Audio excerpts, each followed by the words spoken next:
Okay, hi everyone. I hope that you can watch this video at least later. So anyway, I'll start. Today we'll take like chapter 7. Uh, just a quick reminder that what we did in chapter 6, so you should just go and watch those records. I did upload them already, so you can watch central limit theorem and how can we know this distribution is normal or not. How can we decide if it's the data coming from normal distribution? And then the last thing uh, we did use normal as approximation to binomial distribution. So if go watch those 3 sessions first and then come back watch this one. uh, so those 3 sessions not like really related to our subject today, but the last session in chapter 7 we will need some of those stuff, but just go watch those 3 subject first and then come back watch this one. Okay, so let's go to our subject today, which is starting off how to estimate the parameter of the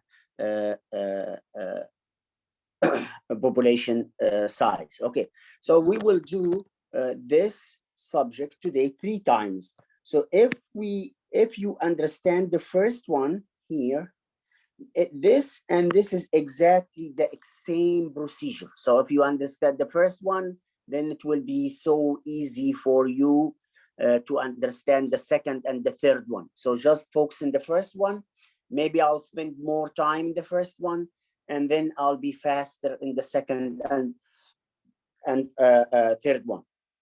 So the first one, estimating a population proportion. So you remember that we did say population proportion, we use B,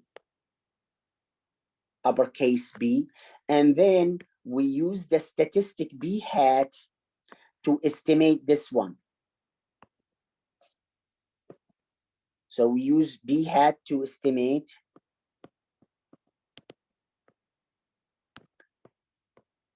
the population parameter. So this is from sample. We calculate this value from sample. And you know this value from the population. Since we calculate this value from sample, so then this value usually it will be known, right? Since we have specific number of data set, and then we can calculate the percentage, right, of the study or in our interest. So you said, okay, 70%, they said yes. The 70% of them maybe they have blood type A, and so on. This value is known, okay, and we call this value as we did statistics. And this is parameter. And we did say we use the statistic to estimate the parameter population, okay? So the first thing we want to know is a point estimate. A point estimate for a proportion, right? For population proportion. So we want to find a single value to estimate this parameter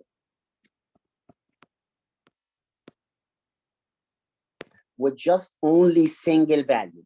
So point estimate is single value to use to estimate the population parameter. So what we use for that, we use the sample proportion. So this is population. This value is what? Population proportion.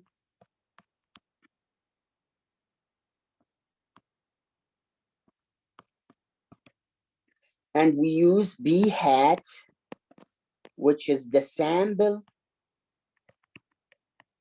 proportion. Okay. So now we use the sample proportion to estimate the population proportion. So this is one single value. We call it point estimate. We call it what? Point estimate.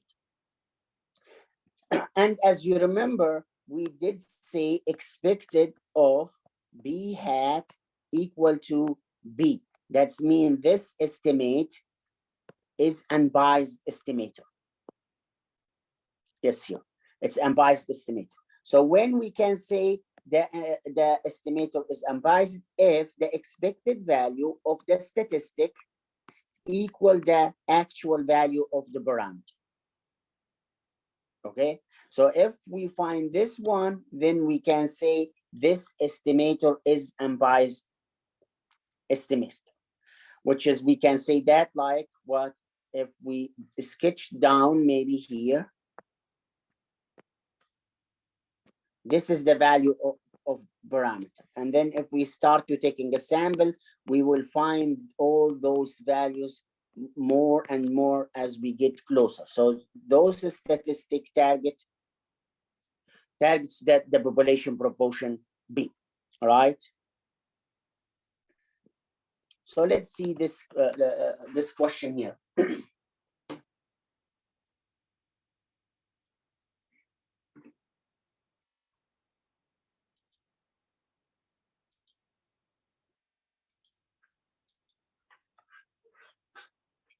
So in this question, we have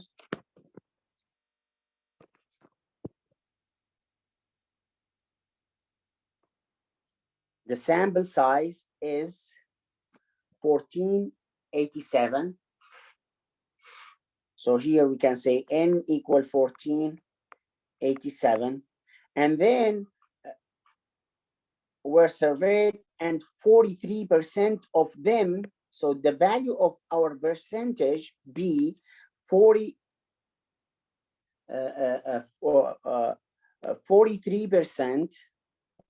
which is 0.43, right?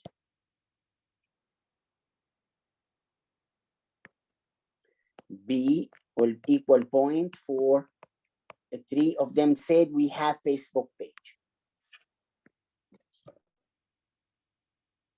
Based on this results, find the best point estimate of the proportion. So now this value, which is the 43% calculated from this sample, right? Calculated from sample. So this is a sample size.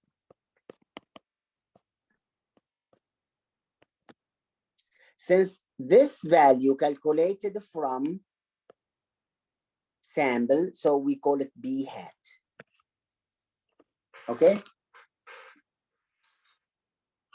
So this is the percentage is the best estimate for the population proportion, for the population proportion. Yes. So this is the best estimate for B.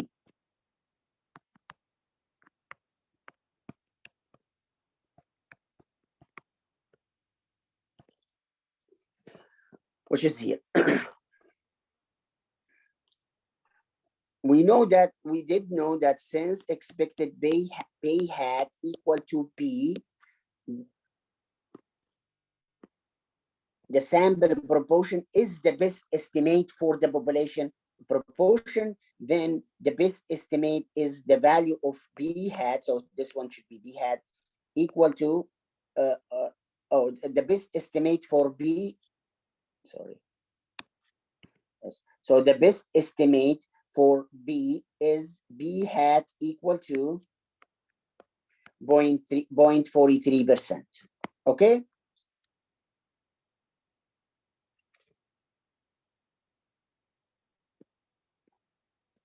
And then we will study the confidence interval. The confidence interval or interval of estimate. So let's see. So if I ask you what is the price of the, I don't know, pencil or pen you do use now for writing? I don't know. For me, maybe I use like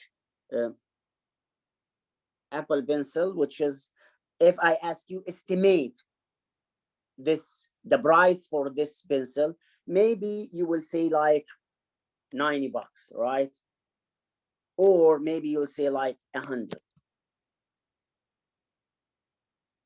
or maybe 110, and so on, right? Imagine that the actual price, the true price for this pencil is equal to 99 bucks. Usually it's not easy to find this estimate accurately, right? So which do you think what will be more accurate, using just one single value or using intervals? So let's say that, okay, this your pencil price between 90 and 100 bucks. So this one, it will be more likely to include the real value for the parameter, right? So now what we will try to do to find the actual value of the parameter. So our claim about the parameter. So I want to find the real value for the parameter. So using the interval, so using the confidence interval will give us like more or wider values to find the actual value for the parameter. Okay, so confidence interval, will use this one as a confidence interval, so CI, and this values, or a range of values. So instead of one single value, we will have a range of values used to estimate the true value of the population parameter. Okay, so usually, and then, so this is confidence interval. And then for each confidence interval, we have confidence level. And confidence level will be 1 minus alpha. Remember that when we did say the area under the curve equal to what? So the whole area equal to 1. Okay? And then remember that also when we say that probability of getting X or more success will be less than or equal to 0.05. So usually this value, I mean, we allow up to 5% getting results by chance, right? So now if we just take this area, which is here, the value of alpha, which is the probability of falling in type 1 error. So here, this area, it will be 1 minus alpha. Usually this one, or by default, this one, 95%. Not always, but usually 95%. So if this one, this area here is 0.95, then this area, it will be alpha divided by 2, and this is, it will be alpha divided by 2. Since all the area, or I mean, the area under the curve, it will be equal to 1. So it will be 1 minus alpha plus alpha divided by 2 plus alpha divided by 2, right? So here, alpha divided by 2, this one equal to what? 2, this one is 2 alpha divided by alpha, which is equal to what? Sorry, this one will be 2 alpha divided by 2. So this will cancel this. So we have 1 minus alpha plus alpha. Then the area equal to, the area under this curve will be equal to 1. Okay?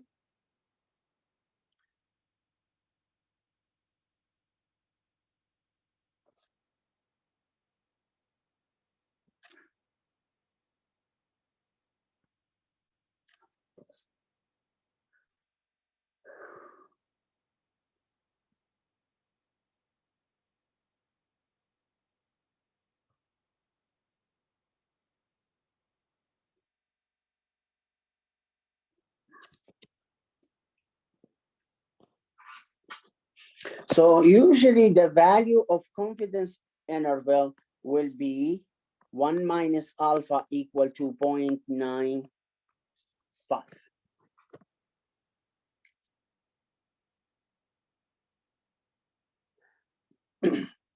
Also here, the confidence level is also called the degree of confidence. So we can say like confidence level, or the degree of confidence, or confidence coefficient. All of them, they is the same, which is 1 minus alpha. So now here, so usually we have, this is 1 minus alpha, the first one here. So most of the time, or the most used one here, 1 minus alpha equal to 0.9. Okay, since 1 minus alpha equal to 0.9, then alpha, it will be 1 minus 0.9, which is equal to 0.10, which is this value. Or here 1 minus alpha equal to 0.95. So 1 minus alpha equal to 0.95. Then alpha, it will be 1 minus 0.95, alpha equal to 0.05, which is this value. And the last one, 1 minus alpha equal to 99%, then 1 minus alpha equal 0.99, then alpha will be 1 minus 0.99, then alpha equal 0.01. Okay, so might be, you will see just those 3 confidence level in this course. Okay, 90%, let's say 90%, 95%, and 99%. Okay, so if the study related to human being life, then maybe you will see this one more likely, which is getting result by a chance is only 0.05.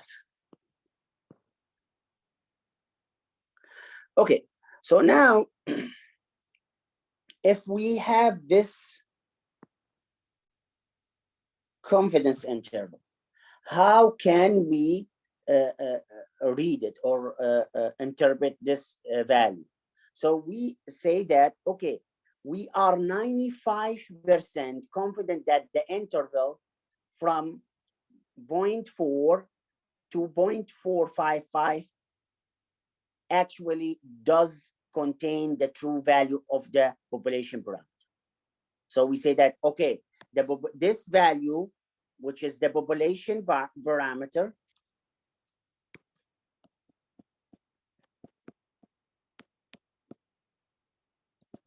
it will be included between those 2 values. So this is the real value of the parameter. It will be included between those 2 values. This one here, if we say that there is 95% chance that's the true value parameter will be fall between this one, it's not right.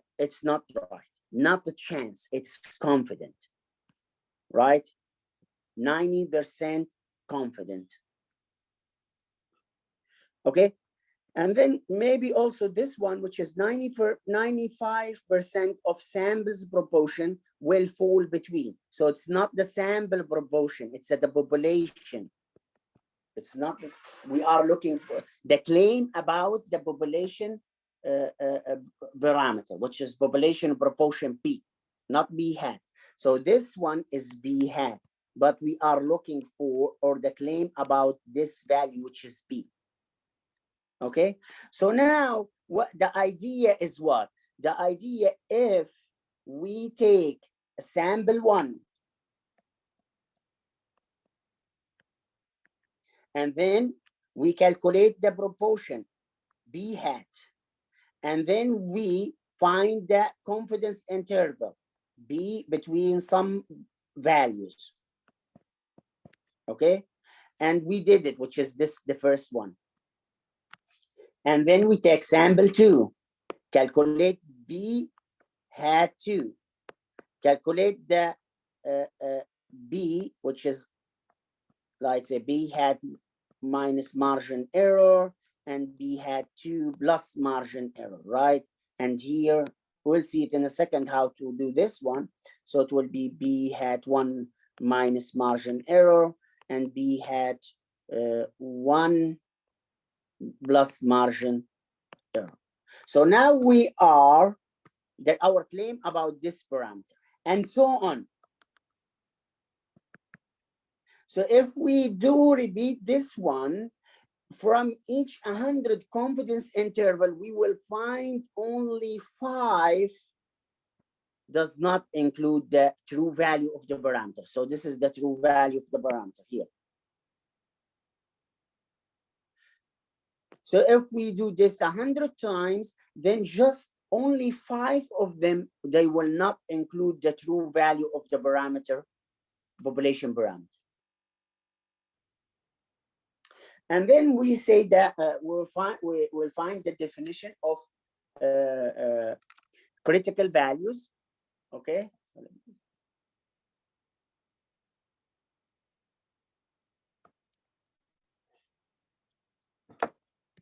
the critical values, okay, and the critical values is the number that's separating the high or low from those that not significant. Okay, high and low significant. So this is the value of the critical value. So this one, negative Z alpha divided by 2.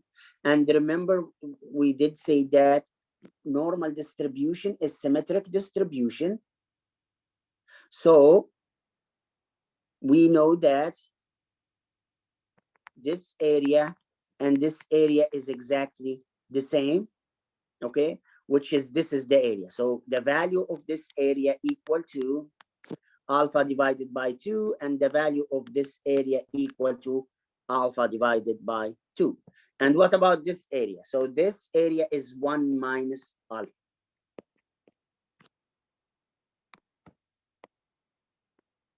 Okay. So now this is the value. So this value and this value, they are exactly the same except the sign here. Okay, so when we say Z alpha divided by 2, this value is the area. And this, we call it critical value. So now here, find the critical value, Z alpha divided by 2, corresponding to a 95% confidence level. So here, confidence level, which is 1 minus alpha, equal to 0.95. From this one, alpha equal to 1 minus 0.95.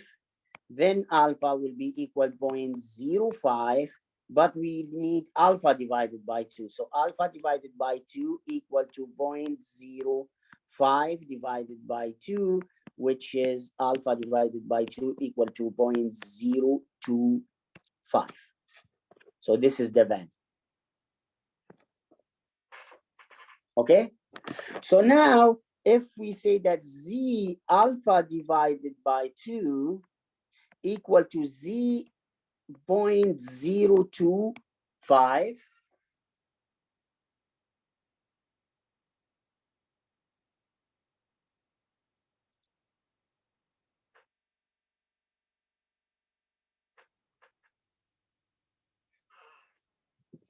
okay.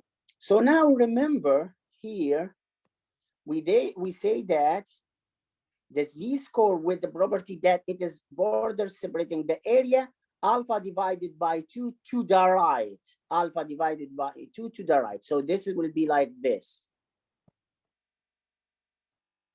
So this here, it will be Z 0.025, and this is the area, which is this area is what? 0.025.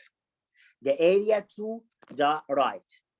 But remember, when we use, if we want to use the table, then you will have to use, since the table will give you this area, the area to the left, but we need the area to the right. Then you will find 1 minus the area to the left.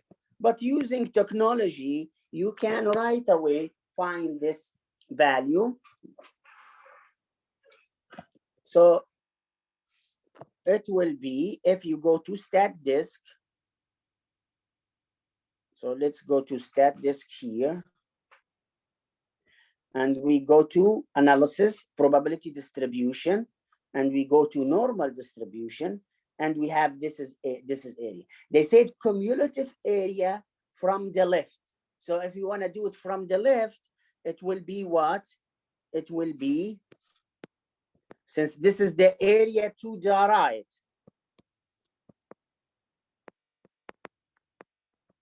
right? But the area to the left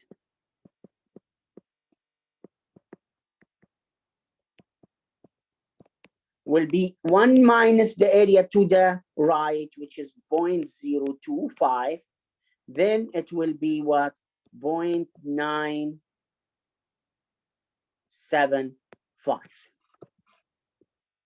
Okay, so now if you go to this one here, oops, and write 0.975, evaluate, you will find this value of Z, which is 1.96. So now this value, Z alpha divided by 2, which is equal to this value, 1.96. So please memorize this value. You will see it a lot in this course, this value. So you should know Z 0.025 equal 1.96. You'll see it a lot in this chapter and the next one. But what about if I use, I instead of using this value, I just use this value. So if I want to use this value, it will give me this area, which is negative Z alpha divided by 2, which is 0.025. So this is now the area to the left that I'll get from the table. So this area is the same as this. Then this value, it will be 1.96. Since a normal distribution is a symmetric distribution, this value will be also 1.96, but since this value to the left, then it will be just negative. So if you did use 0.025, then you will get the critical value in the negative side. Just take the negative sign, it will be what you are looking for. So if we put this one, 0.025, it will be this value, which is, remember, if your critical value to the right, or I mean greater than 0, then it will be positive, and then if it's smaller than 0, it will be negative. I mean here. So let me just put here. So imagine that, okay, I got this value, which is 196. 1.96, 1.96. For sure, this is positive and this is negative. So if you find one of them, the other one, it will be, if you find the positive, then the other one, it will be negative, and so on, okay? So now this is the value here, which is 1.96.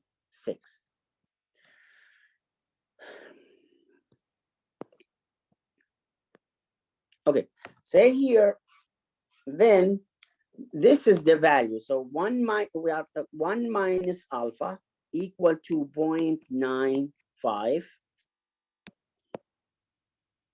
This 1 minus alpha equal to 0.95, and the area under the curve equal to 1. So it will be 0.95 plus this value, which is 0.025, plus this value, which is 0.025. If you add them all, you will get the value of 1. So now for this critical value, we have the area to the left, all this area to the left, which is 1 minus 0.025. Since we know the area under the whole curve equal to 1, and we have this area here equal to 0.025, then 1 minus 0.025, sorry, 1 minus 0.025 is equal to 0.975. Then go to the technology and find the area to the left, put area to the left equal to this value, will find this value of Z. And so on. If you want to get this value, the other one, I'm sorry, if we want to get this value here, this area, then here we have it, the area to the left. So just go to your technology and put area to the left equal 0.025. So we use those three a lot. Maybe you will see this one more, but also those two, maybe you will see them. So maybe if you have Z 0.10 will equal to 1.645. Okay, sorry, 1.2 divided by 2, this one. Okay. And the other one, it will be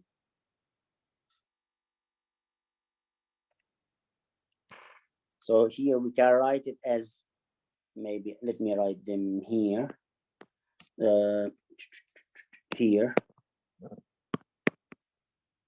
So this value Z of 0.05, and this is Z 0.025, right? Because we have alpha equal to 0.05, then alpha divided by 2 equal 0.025.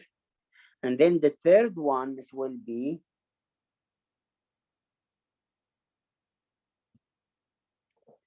Z point, it will be alpha divided by 2 equal to 0.01 divided by 2 equal to 0.005, right? Memorize those values or write them down. You will use them a lot, especially the second one.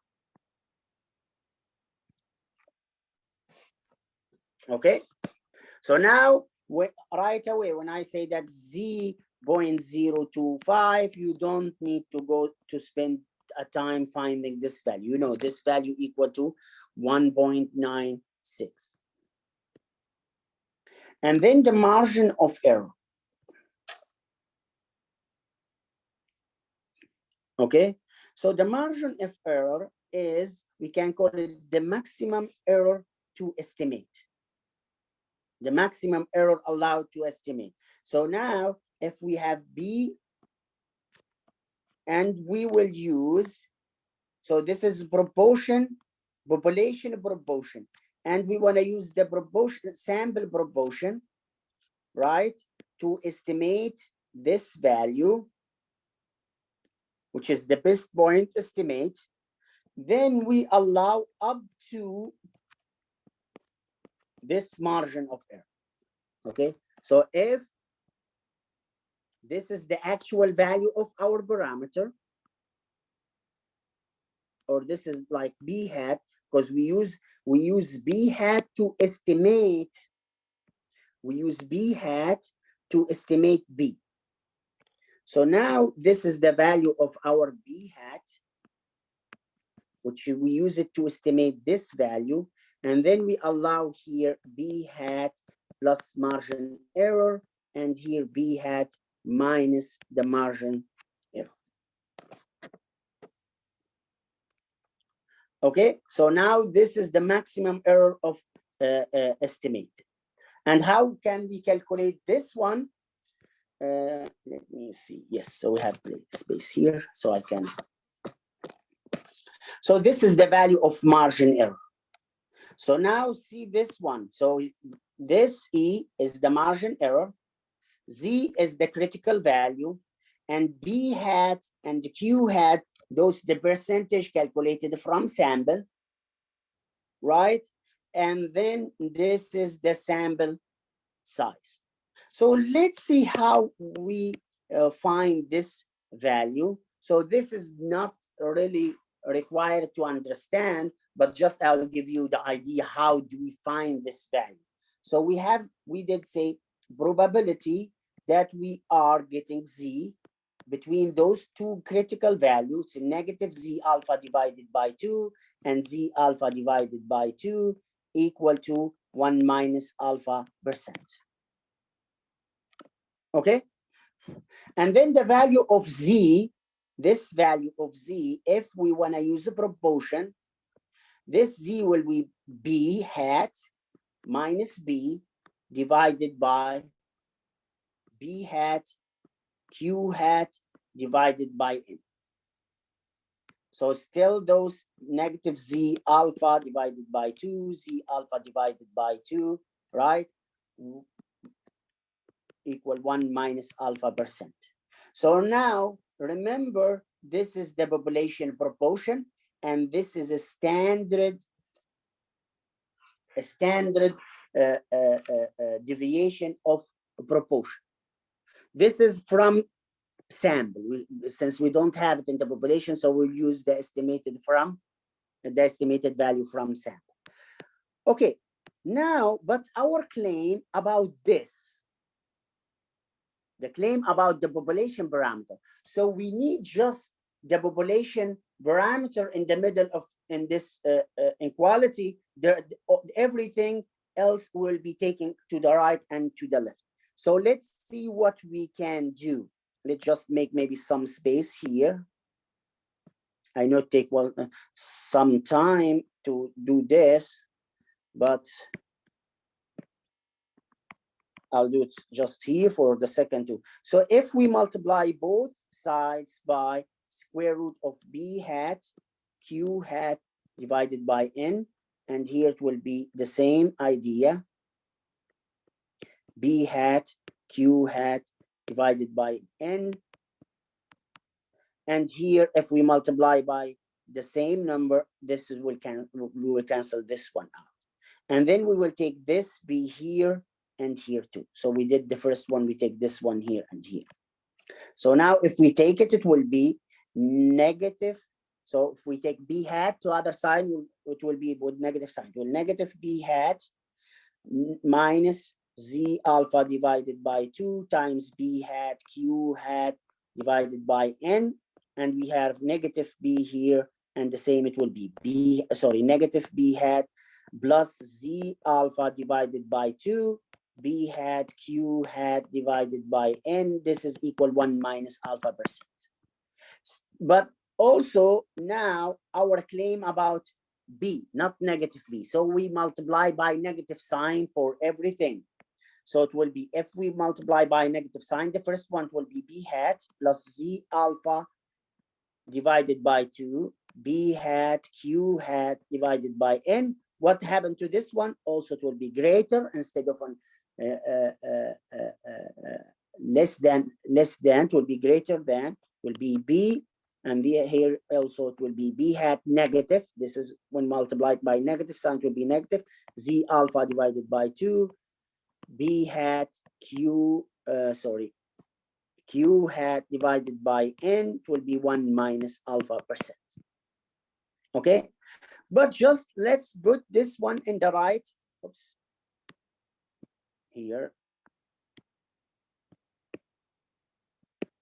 Let's just put them from start the standard inequality. So the smallest value it will be to the left. So it will be like this. So this value it will be here. It will be B hat negative Z alpha divided by 2 B hat Q hat divided by N. And then we have the value of the parameter here, and this value it will be here. It's the same, just we reorder them. Okay, B hat plus Z alpha divided by 2 B hat Q hat divided by N equal to 1 minus alpha percent. So now this is the value of, this is the confidence interval we are looking for. So now if you look to this part here and this part here, this is the margin error. So probability of B hat minus margin error, B hat plus the margin error equal 1 minus alpha percent. So then this is the value of the margin error, or how to get the value of the margin error. Okay. So now remember that this value is the population proportion. This value is the sample proportion. This value is the margin error. Okay. And N is the sample size. Right, in the sample size, and this value of Z, which is the critical value, or the critical value, which is the Z score separating the area of alpha divided by 2 to the right of the standard normal distribution, which is this one here. So this is the area, and this is Z alpha divided by 2. So this area is what? This area is alpha divided by 2, for example. So now if we want to do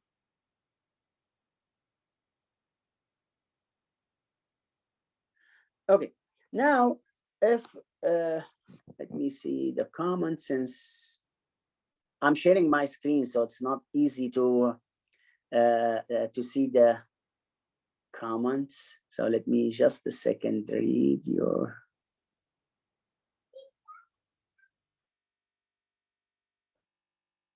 Good, sounds good. Okay.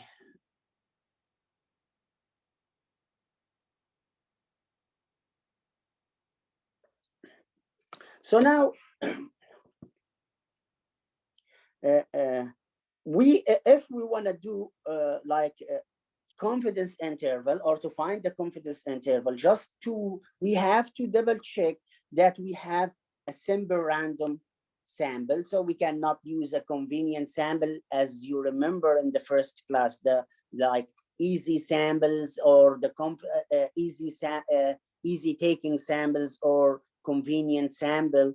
It's not it will be not valid here. And then, so the first condition, we have to have a simple random sample. And then the second one, we have, since we know this confidence interval about B, right? And B is what? B is a percentage. And the percentage will have binomial distribution, okay, with those parameters. N, sample size, and B is this value of proportion, right? So we know that this percentage will have binomial distribution. So we have to know that the condition for that binomial distribution are satisfied, right? We did say 4 requirements for binomial distribution. 1, a fixed number of trials. 2, trials are independent. 3, we have only 2 outcomes.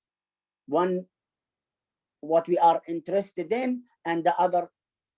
So if we said like getting head and tails, then head, what we are interested in, which is one category outcome, and then the other results, which is tail, is the other one. And then the last one, the probability must be constant for all trials. So B, probability of success in one trial, but this probability of success must be equal from trial to trial, or constant from trial to trial. And then we have to have at least 5 success and 5 failure. 5 success and 5 failures to construct confidence interval, okay? So this is the confidence interval, as I mentioned up there, right? So it will be, we can write it like this one, B hat minus margin error, and this is the value we are looking for. Remember, this value is the population parameter.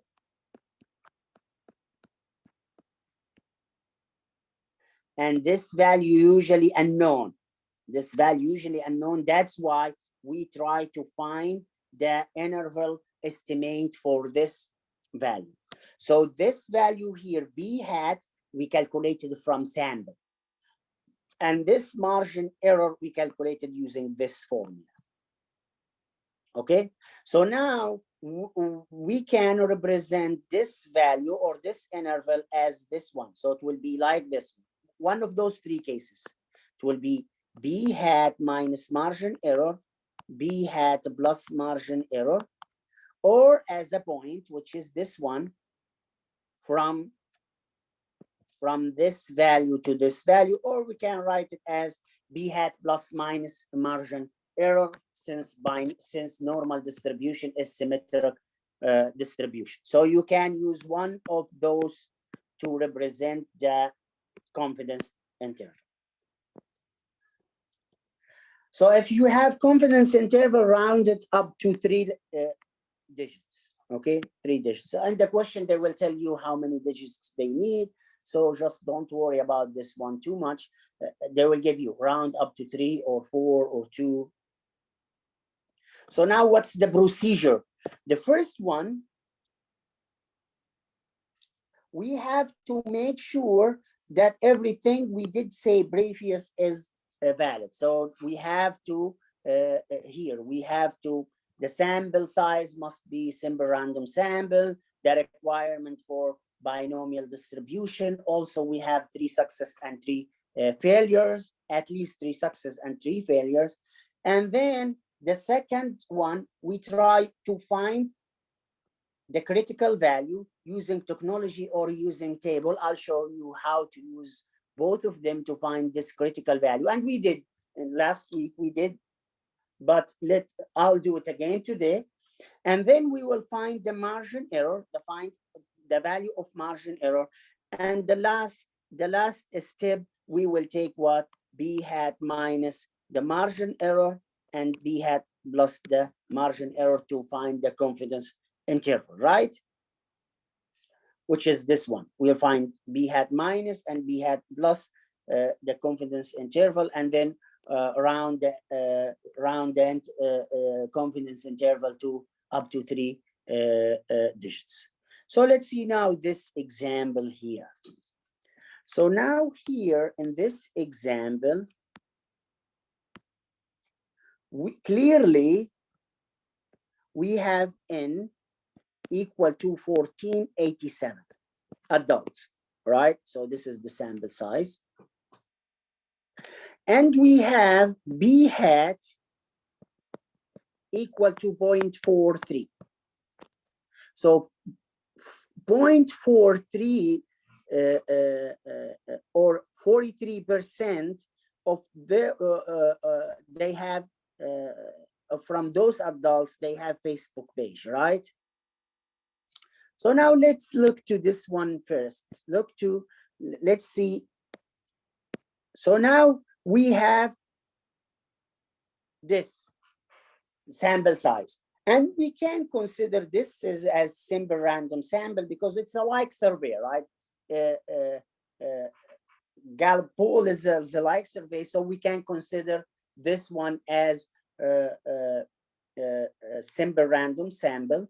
And then we know those, when we ask one adult and then we go to the next one, usually the answers will be what? It will be independent. So the feedback from the first one, or if the first one has Facebook or not, will not affect the second person. And then the third one, this is, so we can say this is independent. And then we have 2 category or 2 outcomes, which is they have Facebook page or not. And then the probability of success will be constant from trial to trial, which is 0.43%, okay? Or 43%, sorry. And then we have the sample size is 1487. So we have more than 4 success and more than 5 success and then more than 5 failures. So we can consider this is right. So here we can say yes. So this is, we can consider it as a simple random sample. And then this one, it will be independent, trial are independent, right? And then we have two outcomes, which is subject has a Facebook page or not, and then the probability of success, it will be constant from trial to trial. Okay, and then since we know that, let's see this one. So this is important. So 43% of the total number, which is 1487. How can we find how many they have Facebook page? Then just substitute this with divided by 100. So instead of this, just divided by 100 times 1487. If you do this, you will get 639 adults. So 639 adults, they say we have a Facebook page, and then we have the number of failures will be what? The rest will be 1487 minus 639, it will be 848. So clearly those two numbers more than 5, right? Okay, then we can use technology. So let's go now to StatDisk, and we will see how to find those values. Let me just write those values. So we have N equal 1487, and we have B equal to 0.43, and we have, they said yes, 639. Okay, so let's go now to technology analysis. So go to analysis, and then the second one, confidence interval, and then this is our proportion. So it will be proportion one sample. Okay, so now here we have confidence level. Confidence level, let's go to the question.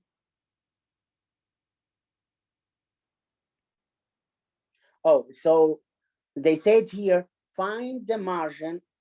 Okay, so let's just to find now. Now we know that the confidence level equal 95%. Okay.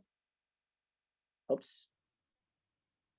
So 95%, and the sample size equal to 1487, and the number of success, which is how many adults say that they have Facebook page, which is 639, right?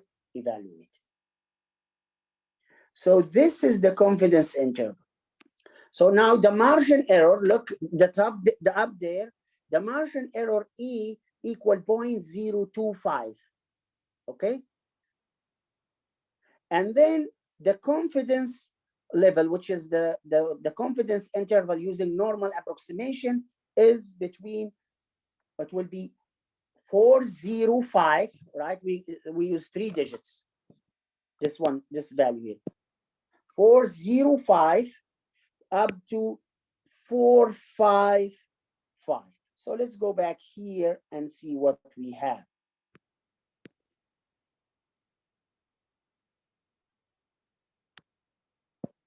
This one here, which is the same. And the margin error E equal to this value. Clear? So let me go back.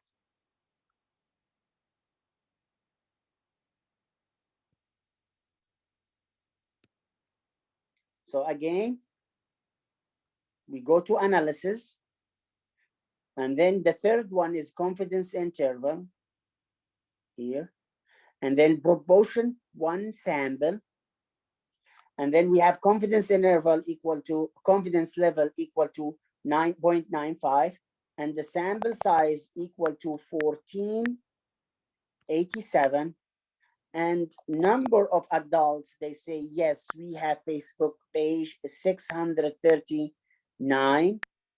So evaluate we got those values. So this is the margin error here, and we have this value here of confidence interval. Okay, so let's go back. Now let's see how can we find those values manually. So now you know how to use technology. Let's go use manually. So this is the values here. We got them right. So this is the E, and this is the confidence interval. Okay, now find the margin error. So we did say margin error E equal to Z alpha divided by 2 B hat Q hat divided by N. So N is given here. And we have B hat. Q hat equal 1 minus B, right? Hat, which is 1 minus 0.43.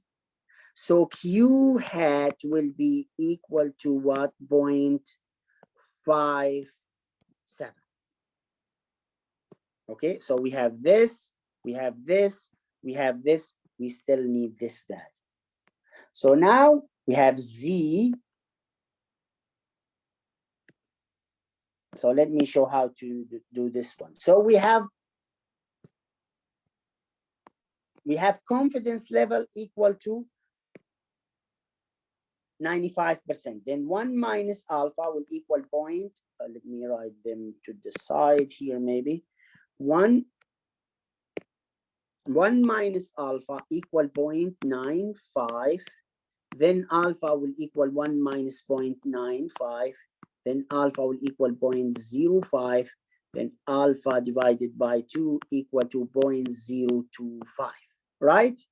So now we will try to find this value. Z alpha divided by 2 equal to Z 0.025. And we did say this value equal to what?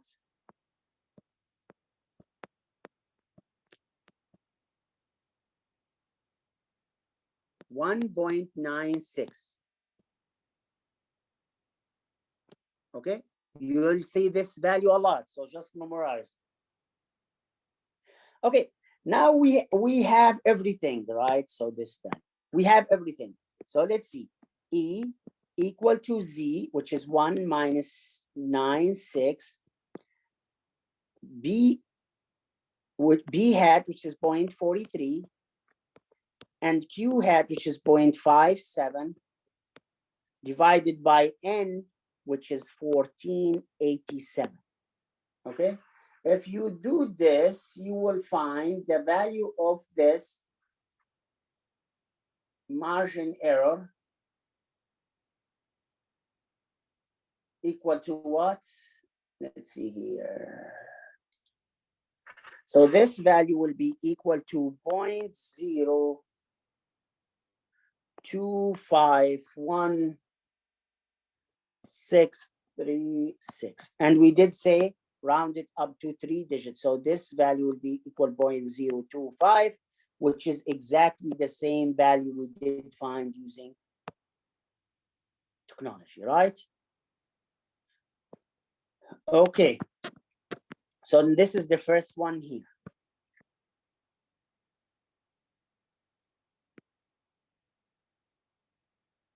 Okay. And then they said, okay, so now let's write E here. So we have E equal to 0.025. And then the confidence interval equal to B, it will be B hat minus margin error and B hat plus margin error. So B hat equal to 0.43 minus 0.025, and exactly the same to the other side.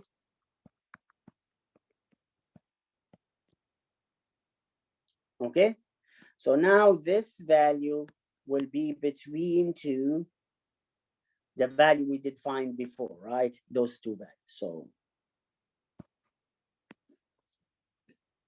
which is exactly the same values we did find using technology. So for your exam, if you can use technology, just use it. It will make it faster and easier for you, right?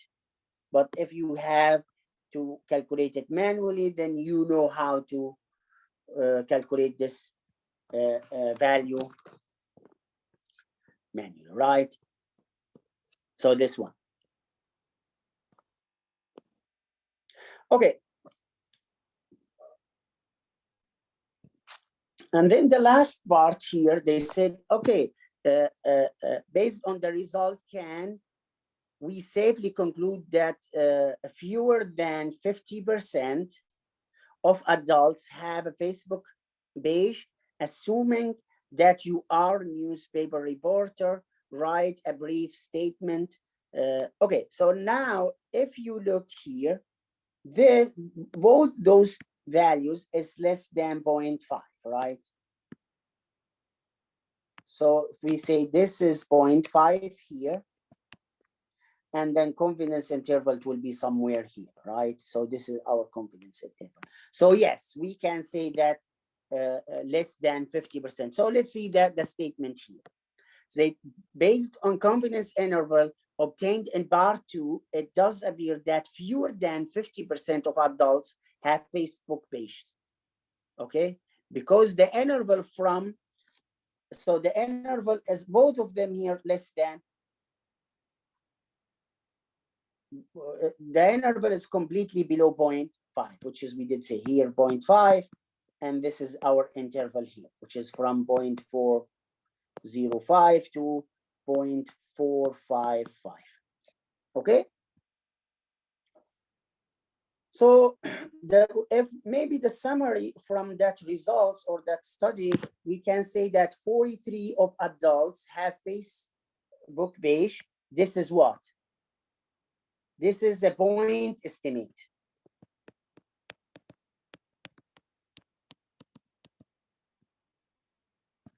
B hat equal to 0.43 is a point estimate.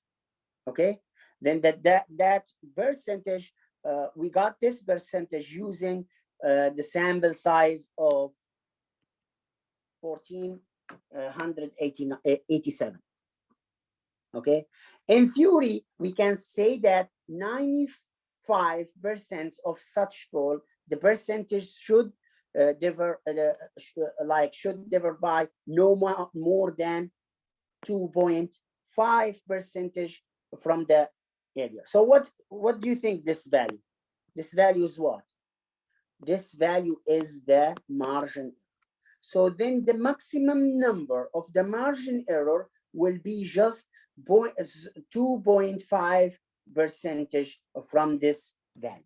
So if this estimate, I mean that the real value of the parameter might be greater than this point estimate by no more 2.5%, and no more, no smaller than 2.5%. So it will be like this. So if we have this value B hat, this will be 0.025, and here it will be 0.025, which is the value of margin error, right? And those will be 455, and here it will be 405, and this will be 0.43. So now we can say that yes, we can have the real value of our parameter, but could be greater than the point estimate by 2.5%, or the same here, or smaller than the point estimate by 2.5%. So now we should check those, right? Make sure that we have simple random sample, as we did say.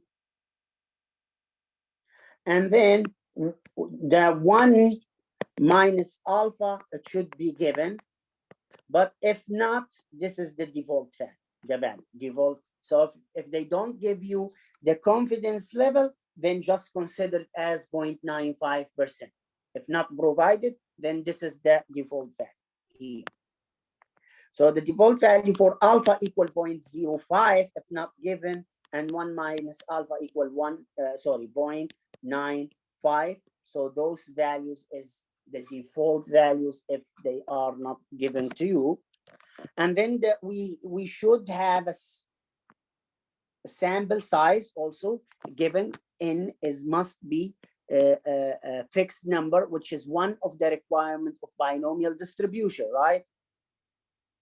And then remember that the confidence interval will be related to the sampling method and the sample size, not related to the population. So the population not the factor in this procedure, but the sample size will be. So as we get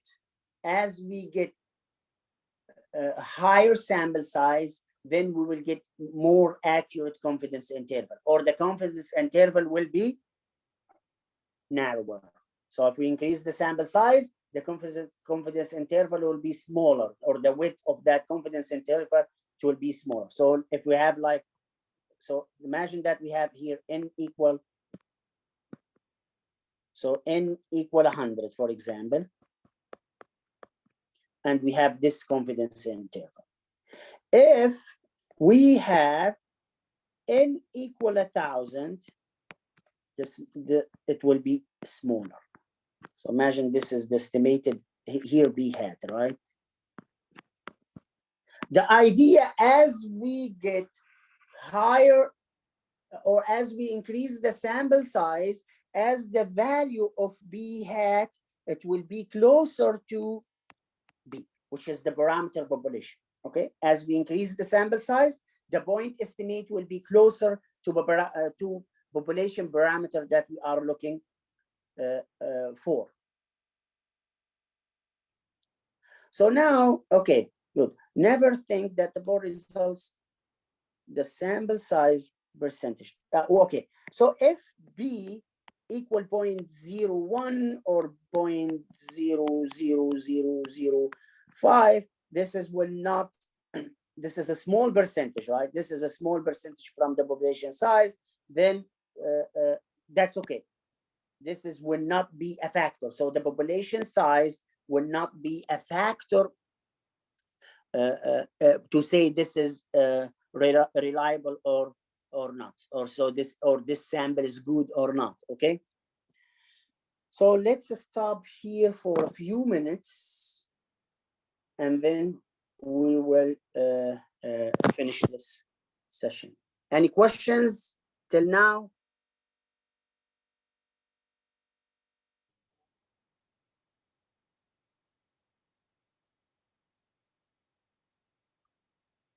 Do you want me to continue or stop for a few minutes?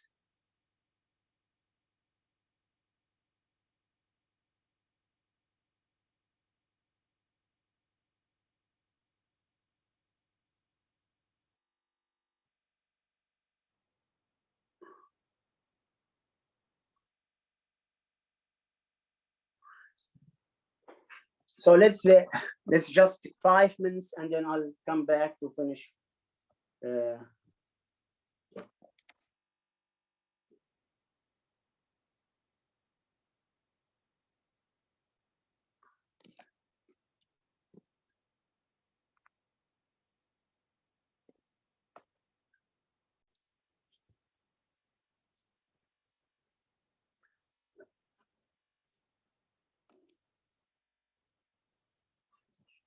Okay, so let's continue here.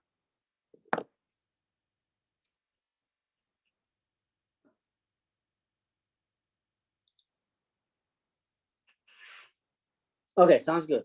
Then let's continue. Then one more thing we can add here, if we have the, so let me write the confidence interval we did find for the last question. So we say that b is between two values, which is 0.405 and 0.455. So this is the confidence interval we found. So with this part is what? this is the lower limit of confidence interval. So we can write it as just lower limit. And this part here is the upper limit of the confidence interval.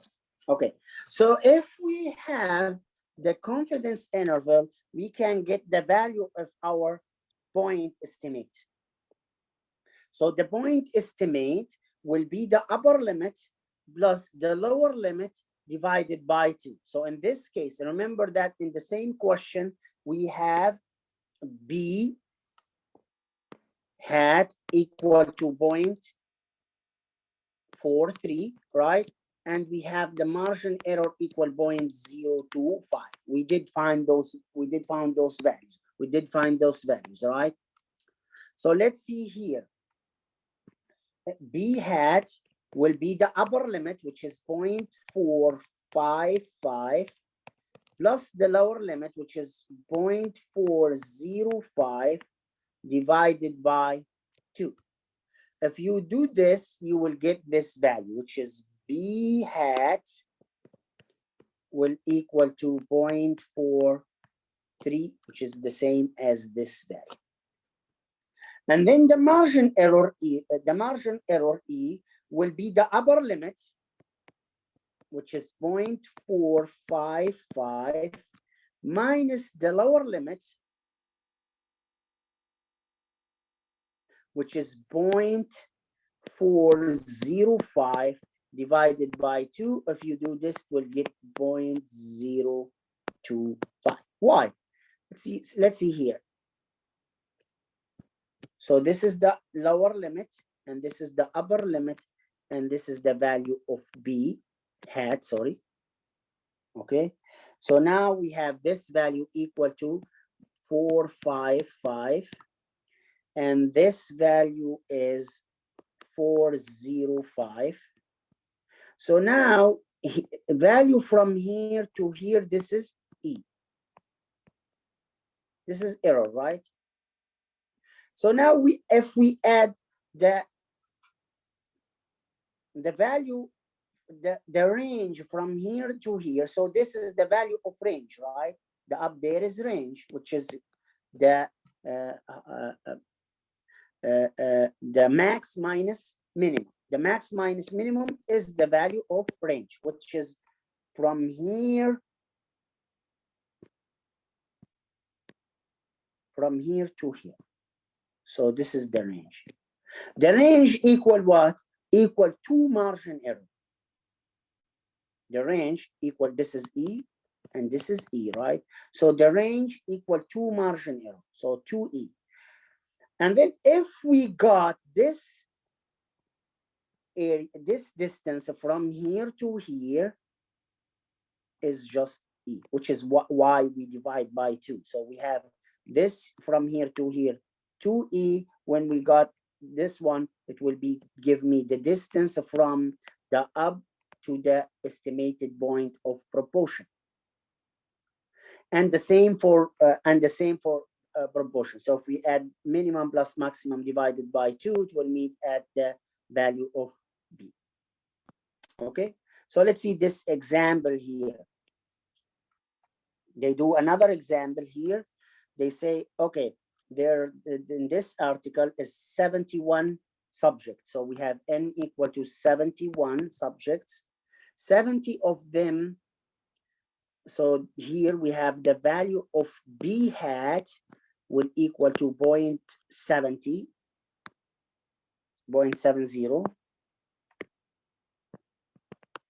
And we have confidence interval, which is B between 0.58 to 0.81. Okay. Find the estimate point. So they want to find this value and the margin error. So we did say that B hat equal to upper limit plus lower limit divided by 2. So it will be 0.81 plus 0.58 divided by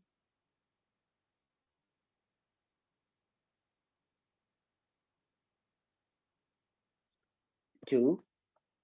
If you do this one, you will get, let me see here.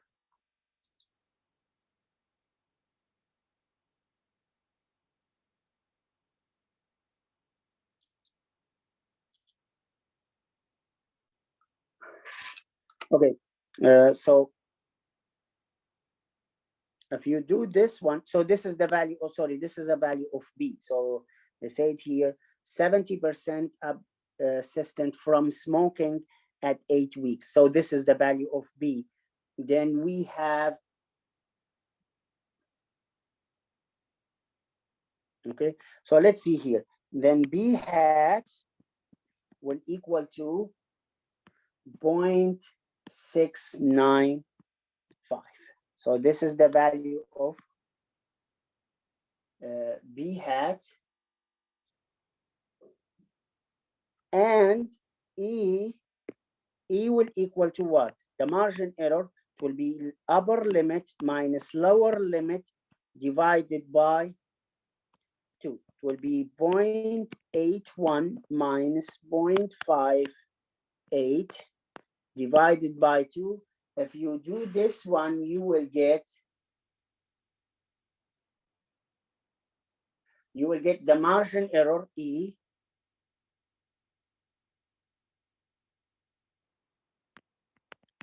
equal to 0.115. Okay, so here you go. So this is the value. So the upper limit, which is this, the upper limit plus the lower limit divided by 2 equal to this value. And then for the margin error, we have the upper limit minus the lower limit, which is the range, divided by 2, we get this value. And then one more thing, which is really important, how to find the sample size required to estimate the population proportion. Okay, so now do you remember the margin error E equal to what? Z alpha divided by 2 B hat Q hat divided by N. Okay, so then if we solve this equation for N, and if we square everything, if we square this, and square this, we will get what? E squared equal to Z alpha divided by 2 square, and this square will cancel the square root, will be B hat times Q hat divided by N.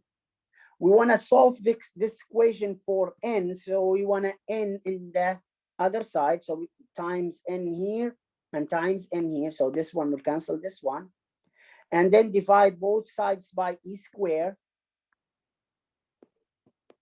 So this will cancel this. So N will equal to Z alpha divided by 2 square times B hat Q hat divided by E square. So this is how to find the sample size.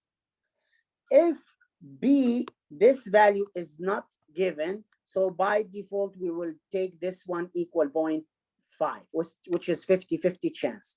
So this value will be 0.5 times 0.5 equal to 0.25. So this one, if B is not given, N will equal to Z alpha divided by 2 square, B, sorry, it will be times 0.25, right? Divided by E square. This is square, so. Okay, so this is how to find the sample size. So remember, B is the proportion for population. B hat is a sample proportion, in the number of sample size, E the margin error, and this value is the critical value. So this is how to find this proportion, this sample size. If B hat known, then this one, if no estimate given for B hat, so then we will use this formula.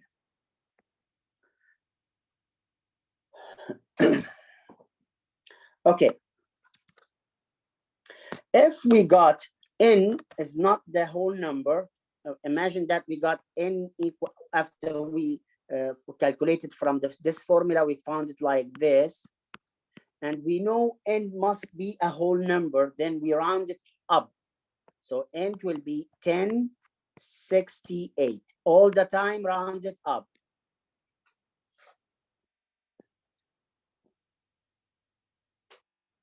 Okay, so let's see this example now here. So if we read this example, we want to look for the sample size, right? And we have, so now what we have given, we have 1 minus alpha equal to 0.95, right? And what else given? So, and then say here, the sample percentage is an error by no more than 3%. So this one, this is really important here, which is this value of what? Of the margin error. So error will be up to 0.03. And we have B hat, the estimated value for B hat equal 0.8. And then Q hat will be equal to 0.2. Remember, we say that B hat plus Q hat equal to 1. Okay, so now let's see, let's write here. So since now we'll use the first formula since we have estimated value for B, right? So N will equal to Z alpha divided by 2 square times B hat times Q hat divided by margin error square. So now we have almost everything. So now we have 1 minus alpha equal 0.95. Then we know, let's repeat it for one more time. Then alpha equal 1 minus 0.95. Then alpha equal 0.05. Alpha divided by 2 equal 0.025. And then Z alpha divided by 2, it will be Z 0.025. This value will equal to 1.96 all the time. This value, you will use it a lot. Okay, so now we have N equal to 1.96 square. We have B hat equal to 0.8 times Q, which is 0.2, divided by the margin error, which is 0.03 square. Okay, if you do this one, you will have the value, this value, 682.95. N equals 682.951. We say round this value up, so this N will be 683. So now we required at least, or we need at least sample size 683 to get the 90% confident interval, right? So we must obtain a simple random sample that include at least 683 adults. We need at least 683 adults to get what? To get 95% confidence interval.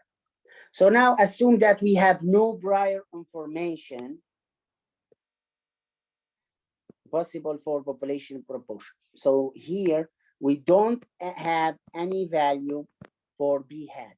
So now we will use the second formula, N equal to Z alpha divided by 2 square times 0.25, since we will consider this one as 0.5. If not given, we'll consider it as 0.5, and Q hat will be 0.5, and then we multiply B hat, Q hat will be 0.25. Divided by 0.03 square. If you calculate this one, you will get this sample size, which is 1,000 1068, rounded up. Okay, it sounds so. We must obtain simple random sample that include at least 1068 adults. Okay.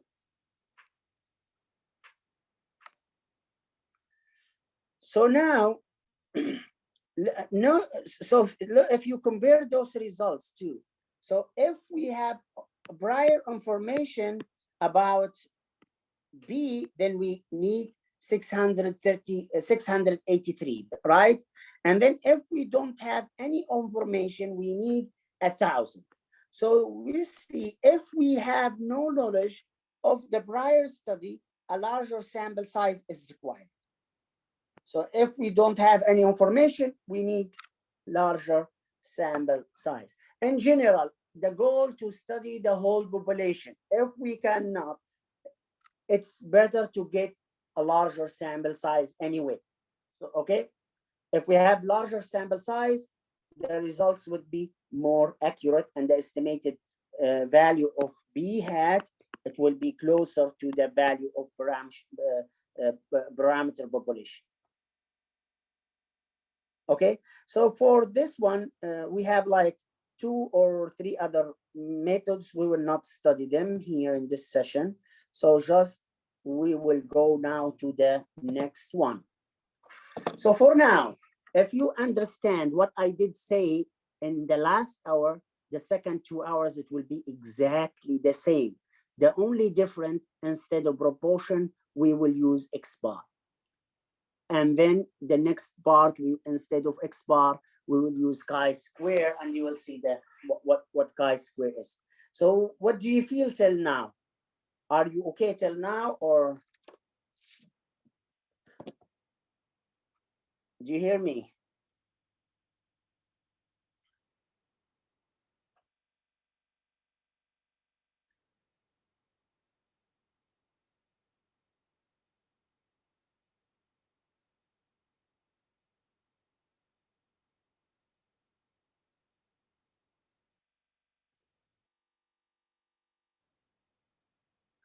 Okay, so now I'll finish the next thing. Yeah, so for the next session and the session before, it will be almost exactly the same. So let's start chapter 7. I can take 10 minutes if you like to, and we go back.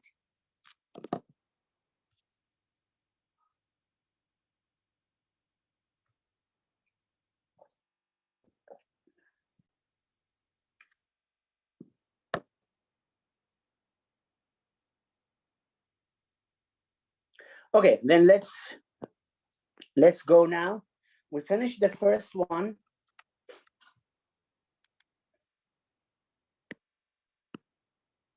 So now we will say that population, estimate the population mean, which is a mu. Remember what we did use. So mu is the population mean, right? And then what is the best estimate for population mean is X bar, which is a sample mean. So now we will use a sample mean to estimate this population mean, okay? So the goal idea using X bar to estimate mu. So now the point estimate, so we can call the sample mean X bar is a point estimate of the population mean mu. And we remember that the point estimate is just single value, use it to estimate the population mean. And then confidence interval, which is instead of using only single value, we construct a range of values, right? Confidence interval, a range of value to estimate the mu. So instead of saying like a mu, let's say, instead of using just X bar equal to 0.7 to estimate the mu, we said, okay, mu between point maybe 6 to 0.8, right? So this is the first one. This is a single point, and this is the interval or confidence interval. Sample size, the next one we'll find to use the same formula we did use to find the sample size for the sample size required to estimate the population mean.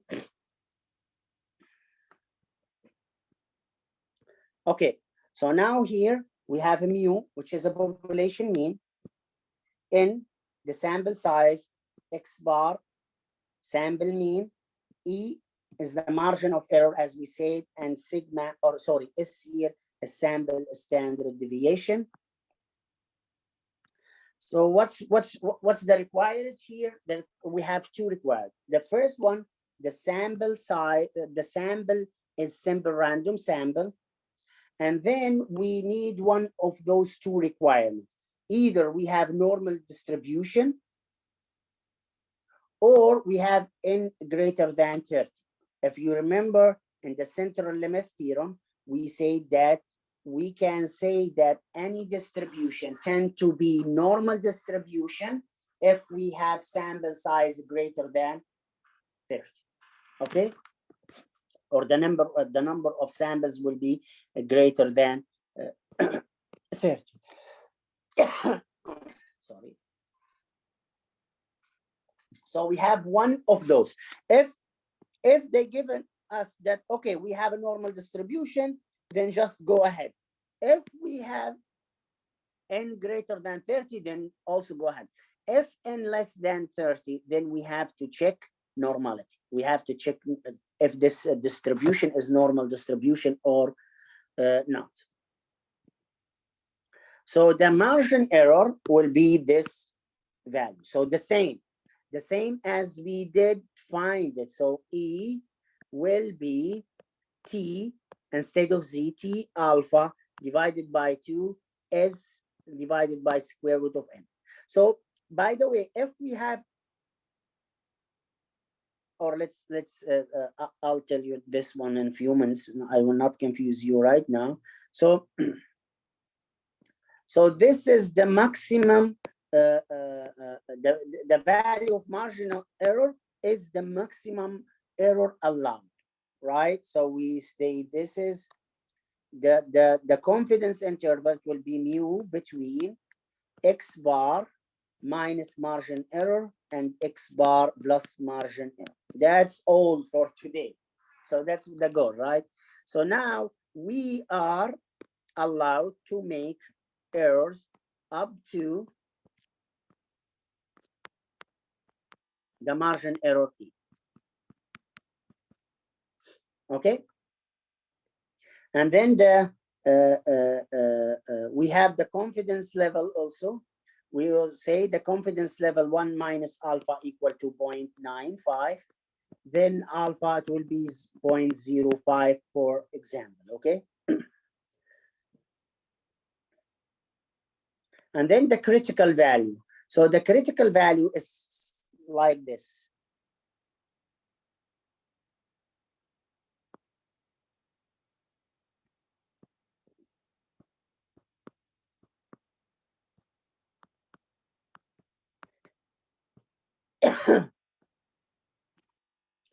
So the critical value separating an area alpha divided by 2 to the right. So this is alpha, this is the area alpha divided by 2. And this is alpha divided by 2, and this is 1 minus alpha. And this, right, 1 minus alpha. Since we did say the summation will be equal, the area under the curve must be equal to 1, which is 1 minus alpha plus alpha divided by 2 plus alpha divided by 2 equal to 1. So 1 minus alpha plus. Okay. And then we have n minus 1 is the degree of freedom. And we mentioned, or we did explain what is the degree of freedom before, because we know the value of X bar. Since we know the value of X bar, we have to lose 1 degree of freedom. Okay, so now to find this one, we need the degree of freedom, which is n minus 1. And I'll show you how to use technology to find those critical values.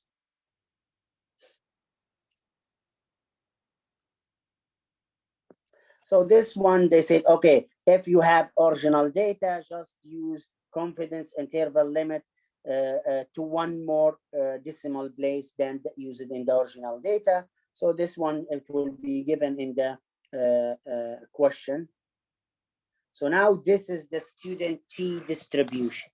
So now you remember that we did use Z before. We said Z equal to X bar minus mu divided by sigma divided by square root of n. But now we did use T. I'll take a minute here to explain why we did use a T distribution instead of. So this is T distribution, and T distribution is the same as like this one. So this is,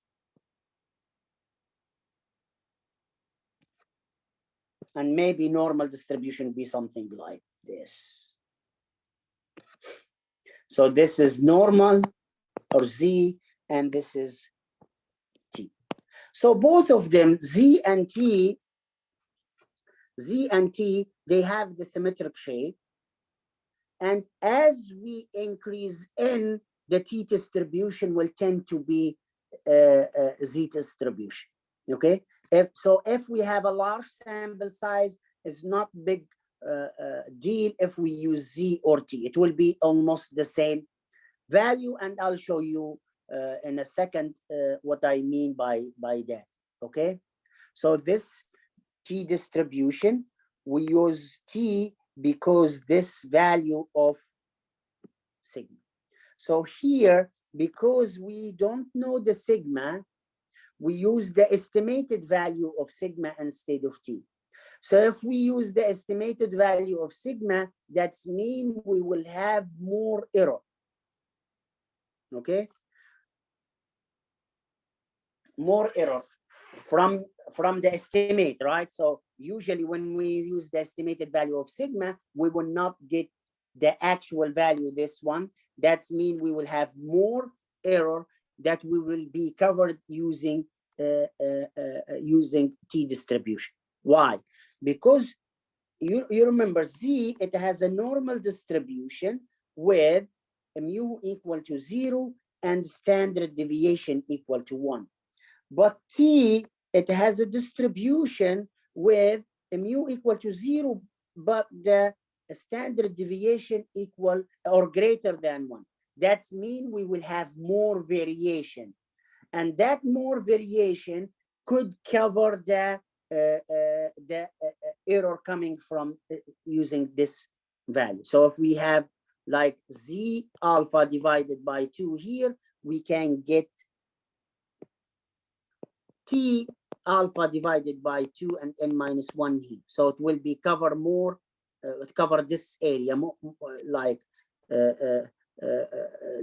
cover more area using a T distribution, which is we can cover the variation happen using the estimated standard deviation instead of the actual value of the standard deviation. So we did say the degree of freedom. Why we use the degree of freedom n minus 1? Because we know the value of X bar. Do you remember the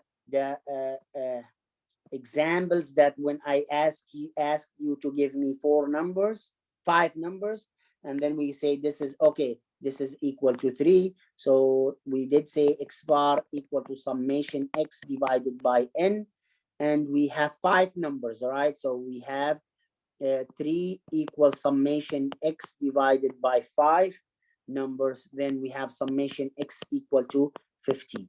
So because we know the summation X equal to 15, we can choose any numbers here for the first 3 digits, okay? But for the last one, we have to check the summation of those. It will be 10, 16, right? So those 16, and we have summation x equal to 15. So this value must be -1. So we don't have a freedom to choose this value, but we have a freedom to choose n-1 values. And then how to find this value? Remember, when I told you before, when we use Z distribution using the table, it will give us the area to the left. All other distribution, it will give us the area to the right, the area to the right. So now this value is the area to the right, okay? So now let's see here. If we want to use technology, let's see this one. This example, the student T distribution differ from different sample size. Okay, okay, great. So now if you see here, as we increase, let me maybe, okay, the green one here, the green one is the what? Is Z distribution. So as we increase the sample size from 3 to 12, as this curve gets closer and closer to normal distribution curve. So that's why I said if we have large sample size, it's not big deal to use Z or T.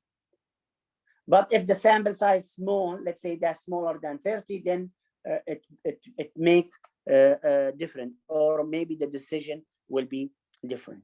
So then the student T also, they have bell shape and symmetric as the normal distribution, but the only thing that we have more variation in T distribution, okay?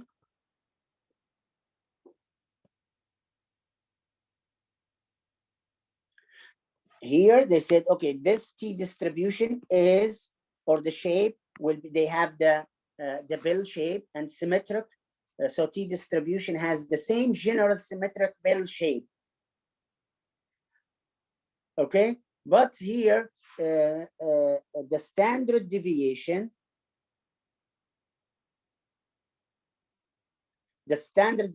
variation is larger. So let's see, sigma for Z will equal to 1. But for Z, sigma for T, it will be greater than 1. Wider distribution, okay? That's why. And then they have the same of them, they have mean equal to, so the mu for T equal to 0, and the mu the same here. But the standard deviation, we say the standard deviation of Z equal to 1, and standard deviation of T is greater than 1, okay?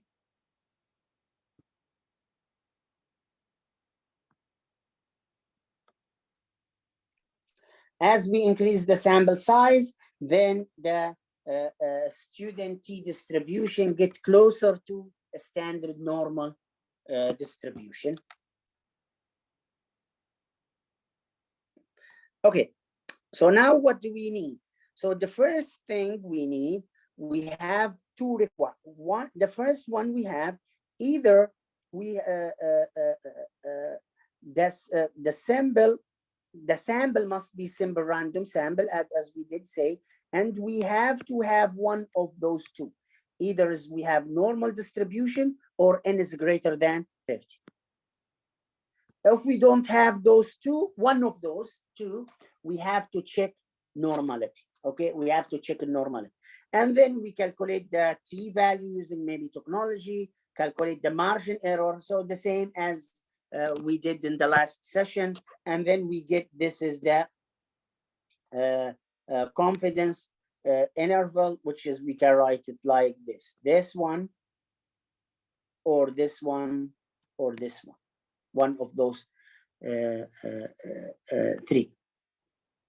Okay, and then let's see how to calculate this value now. So now if we have 1 minus alpha equal to 0.95, then alpha will be equal 0.05, and then alpha divided by 2 will be equal 0.025, and then we have t alpha divided by 2 equal t 0.025, and we need the degree of freedom. Degree of freedom will equal n minus 1. So degree of freedom will be 15 minus 1. So degree of freedom will be 40. So we can write it like this. Okay. So now let's go to technology and try to find this value, which is the critical value. So let's go to technology here. Let's go to population. And then the second one is student T distribution. So now we have, it's the same as a normal distribution, but we have the degree of freedom. So we did say the degree of freedom equal to 14. And then we are looking for the critical value. Then the area to the right equal to 0.025. Remember here, the area to the right with Z distribution, it was the cumulative area to the left. So now, if you look the value of T, it will be 2.15.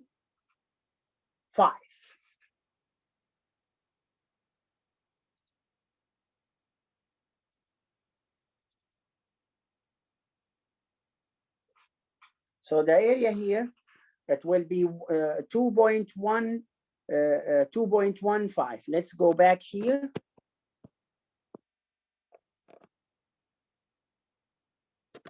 Which is here, this one here. Yeah, when we sketch it down, so let me just, yes, it's a good idea to sketch this value down here. It will be like this.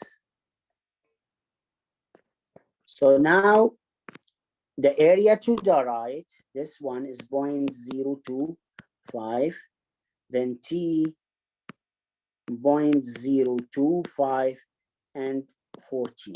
This is the area we are looking for. And then if we want to get this area, which is negative T 0.025 and 14, it will be exactly the same as this value with the negative sign. So if this one will be 2.145, then this one will be negative 2.145. So this one equal to 2.145, which is here. We got it here, okay?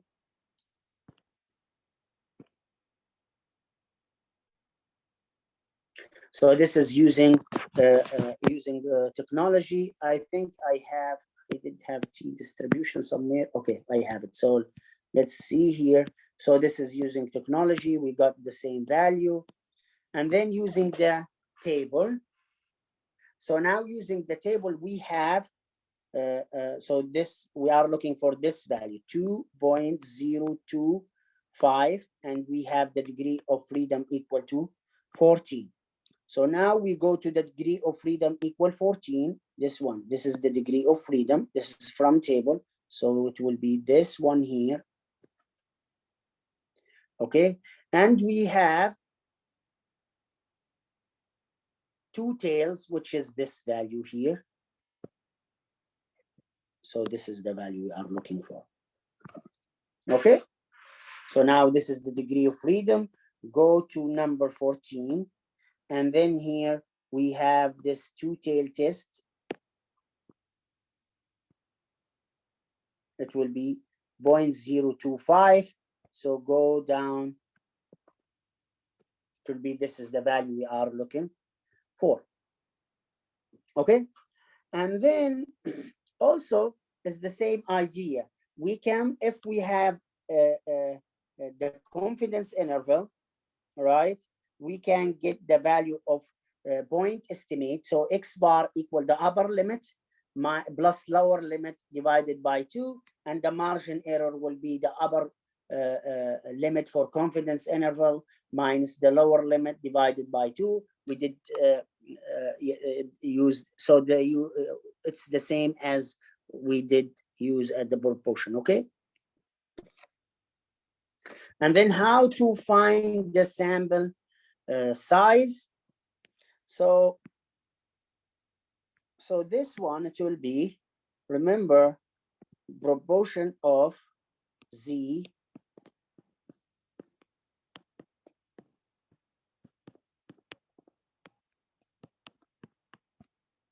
and then we found the Z equal to what? X bar minus mu divided by sigma divided by square root of n. But if the value of sigma unknown, then we will use the estimated value, which is S. So now, if you do the same as we did in the proportion, you will find the value equal to X bar minus, sorry here. So if, yes, it will be like this, sigma. But if sigma is unknown, we will use the best estimate of this sigma, which is S. And if we did use S, instead of using Z, it will be what? It will be T. So this is, it will be T, and even the test here will be also T. So if sigma unknown, we will use T. But if sigma known, we will use Z, okay? So now if you do this one, you will get probability that X bar minus T alpha divided by 2, okay? T alpha divided by 2, let me see, times S divided by square root of n. It will be here mu and X bar plus T alpha divided by 2 is, so this is sigma, this one, all this, sigma unknown. But if sigma known, we will use this one, probability X bar plus minus, sorry, Z alpha divided by 2 sigma divided by square root of n, and we have a mu X bar plus Z alpha divided by 2 sigma 1 minus alpha. Okay, so let's see. We will use this one to find the estimated number of sample size. So let's see here. Mu is the sample size. So the population mean. Sigma, the standard deviation of population. X bar sampling mean. E, the desired margin error, and Z is the critical value. So if we do use this part here, then this is E, right? So it will be E equal to Z alpha divided by 2 times sigma divided by square root of n. So if we square everything, it will be E square equal to Z alpha divided by 2 square sigma square divided by n. Since this square will cancel this root. Okay, now times n, this will cancel this, and then divided by E square. So this will cancel this. So n will equal to Z alpha divided by 2 times sigma, this is square and this is square, and E square. Or we can just take all those squares and square this value here up there like this. So this is how to find the sample size. Question? No question. Sorry, my phone died, so had to reconnect. Okay, sounds good. So then this is how to calculate the sample size. This one here. But this is how to find this value. So what you need, all you need to know this formula. You don't need to know how I found this one. So all what you need, if we have a sample mean, then you need to use this formula to find this. So now what about this value? If this value is not given, what we can do? If this value is not given, we can estimate this value.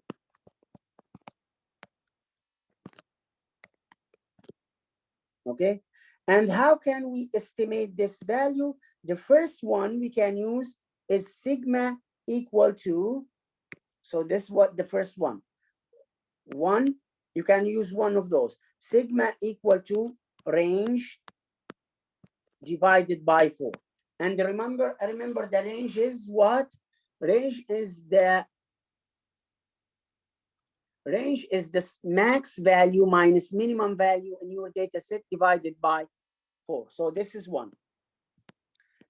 And then the second value you can use for sigma, that you start the sample collection process and then calculate the sample standard deviation. Okay, and then as you increase the sample size, as the value of standard deviation get closer to sigma. Okay, so maybe you start taking 10 and then calculate a sample standard deviation, and then as you increase the sample size, each time calculate S. As when S like doesn't change much, then you can use that value. Okay, so that's mean that's this. So let's see. We say that if we have, so for example, if we have n equal 10 and we got sigma equal, I don't know, sigma equal maybe 7.4. And then if we increase n to 50, maybe we'll get sigma equal 7.25. And then if we take n equal maybe 100, we got sigma equal to 7.1. And if we get n to equal, for example, 200, and then sigma still like 7.099. That's mean we can stop here because this value doesn't change much as we increase the sample size. As we say that the value is S, the value of S, which is estimate of sigma, this value will get closer to this value, which is the actual parameter, as we increase the sample size. So if we take a sample size and then we start increase the sample size and this value doesn't change much, then we already reach the value of the parameter, and we can use that value. And then the third one, if you have some old studies and you have like the value of sigma, you can use those this value of sigma from previous data or old studies. Okay.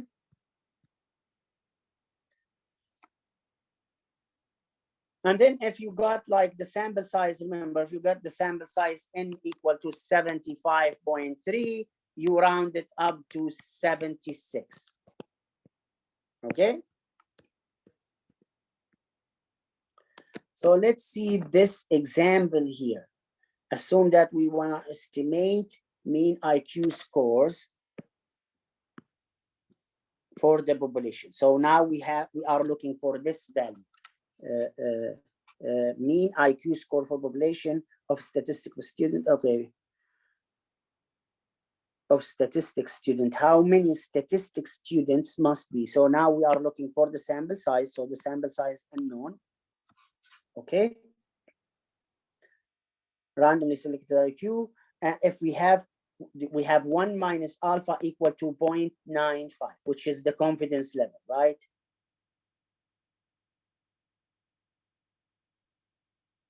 And then they said here that the sample mean within 3 IQ points. Okay, what do we mean by this one? 3 points.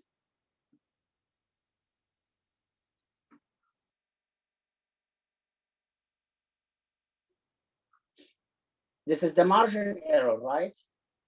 So the margin error will be approximately like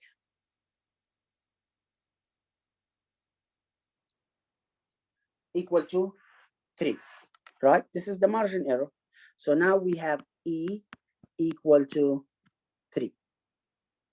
So go back to the formula now. Let's see what we have and what we need. N equal to Z alpha divided by 2 and times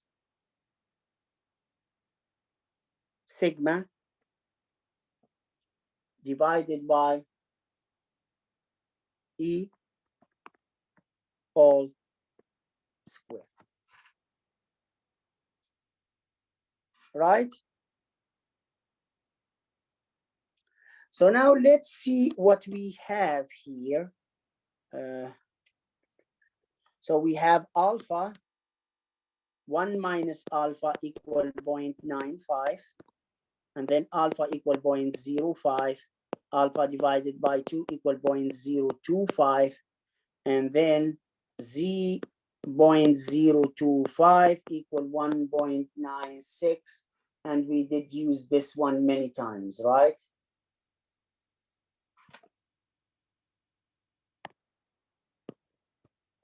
So let's see here. Now we need the value of sigma. So we have E equal to 3 and this value. So now we have this and we have this. What about this value? I don't see this value. So let me read the example again. Assume that we want to estimate the mean. How many students must be? If we want 95.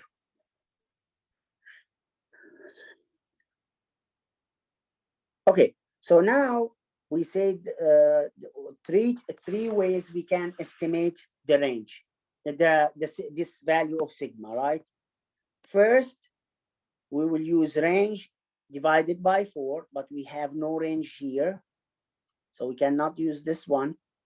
2, we have a sample and then we calculate sigma from a sample, and we don't have this one here. 3, we will use the value of S from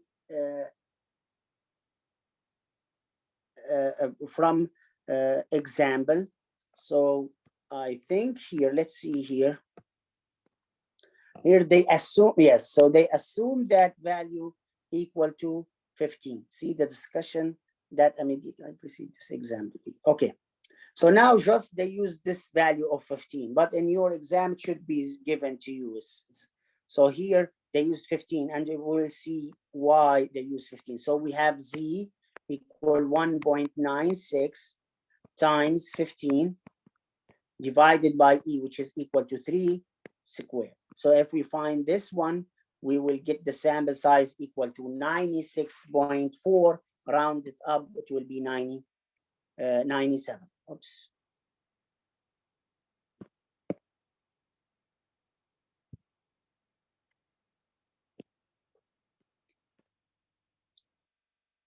Okay.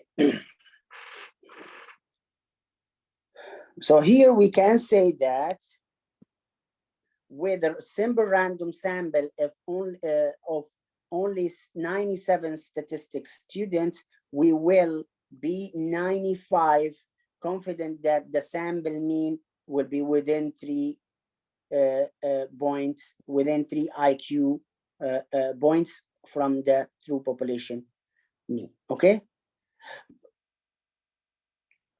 So this is how to calculate the sample size. And then how to calculate the margin error, we will use this, right? So now here, if we have known sigma, then we will use Z. Remember, if sigma unknown, we will use what? E equal to T alpha divided by 2 S divided by square root of N. So if sigma known, then you'll use this. Sigma unknown, you will use T distribution, okay? So using a standard normal distribution instead of student T, if we have a value of sigma.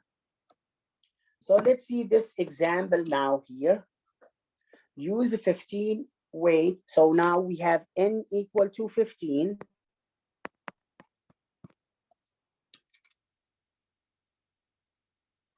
Okay, we have N equal to 15, and we have X bar equal to 30.9,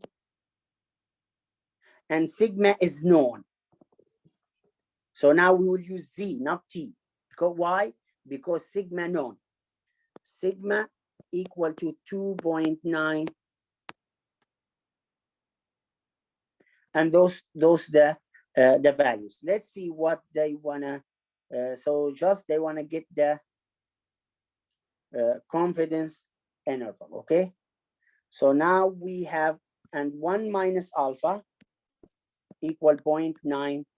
So from this one, we will get Z equal to 1.96, right?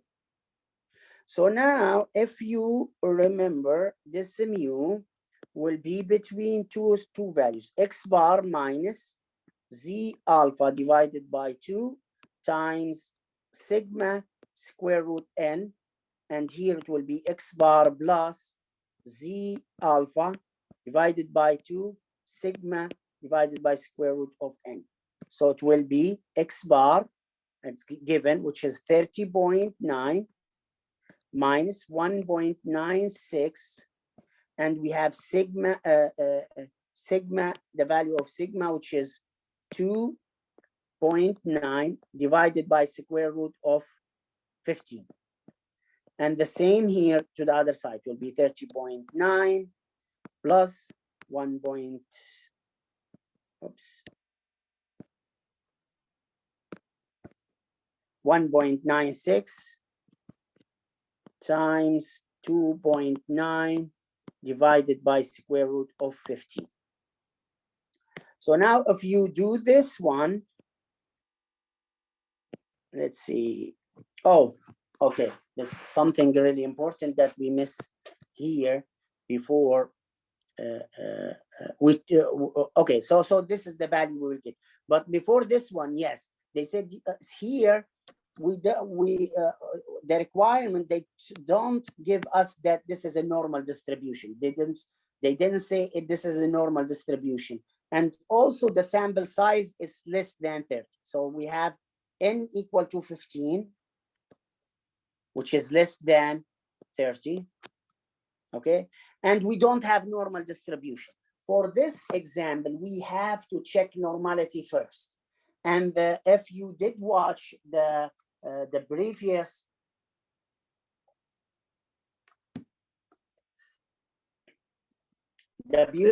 sessions yesterday, then we will see.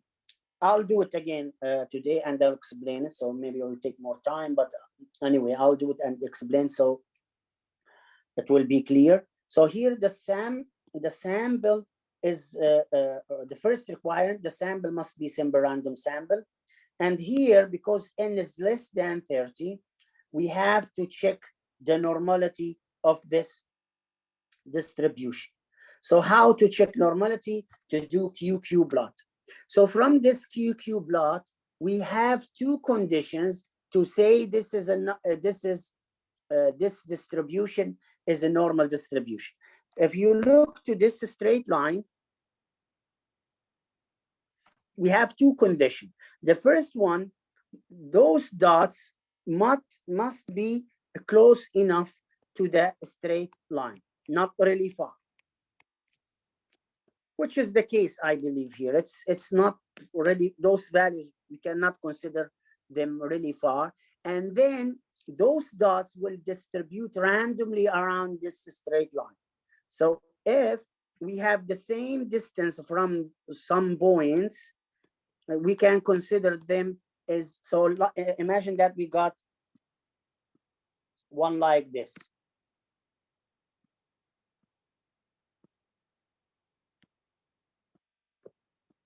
Which is clearly we have a pattern here.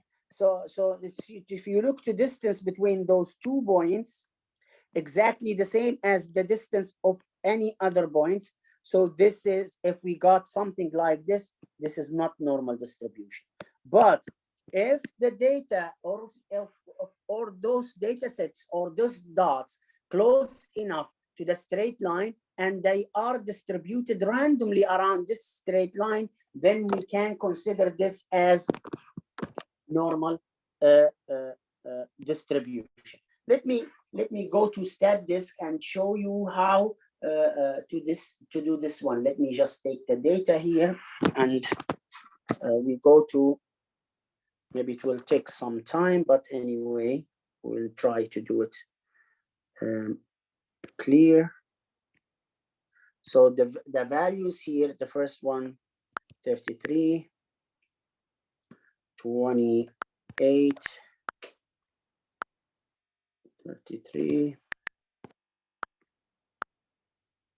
37. If I did write something wrong, maybe 31, 32, 31, 28, 34, 28, 33, 26, 30, 31, and then the last one, 28.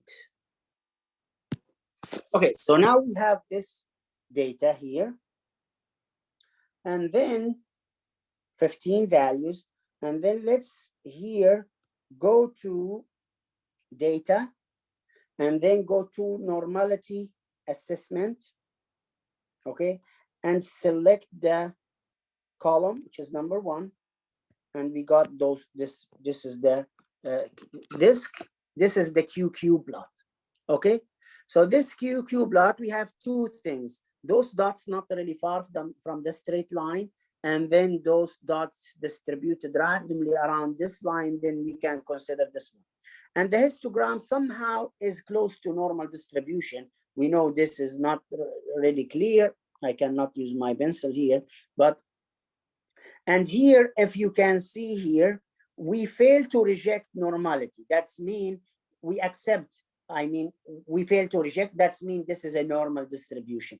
And also we have no outliers. So we don't have any outliers. So now to check normality, we have 3 things. If we have no outliers, histogram close to normal distribution, and we have this normal QQ plot, those dots close to this straight line, and also distributed randomly around this line. So let's now come here and try to calculate the confidence interval using the technology. Let's see. So if we come here, analysis, and go to confidence interval, and then we use mean one sample, which is the 3rd one. Okay, and then here we have, if you see to the left, we have confidence level, we have sample size, and we have a sample mean, and we have sample standard deviation. Okay, or we can use the data. So we have the data here. Then just if we have the data, we have to use the confidence level, which is 0.95, and the column number 1. And they say population standard deviation if known. So that's, if this value known, we will put it, which is 2.9. This is from population, not from sample. Okay, then that's mean we will use Z instead of T. So let's see. So here, if you look, the confidence interval will be 29.55 and 32.59. So this is the confidence interval, okay? So let's go back here now. So we did check normality. And we did find this value here. So if you calculate this, we should get the same values. Let me see here. So this find the margin error, okay? And then it will be, this is the value here.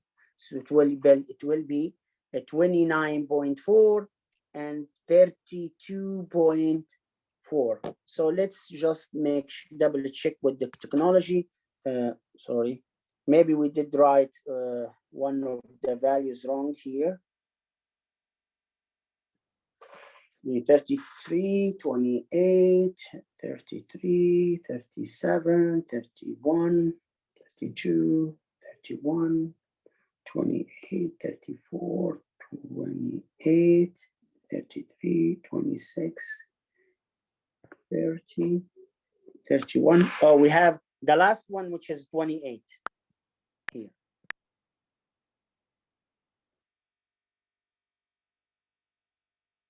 Yes. So now you look, the value 29.4, and we have a mu equal 32.33. So let's go back, which is close enough, right? This one, 29, this is exact, this is the same, and this is, we got 32.33. Okay, so this is the same. So what they do here, they said mu is between X bar minus margin error and X bar plus margin error. But what we did here, we write them right away. So this is the value of the margin error. Oops.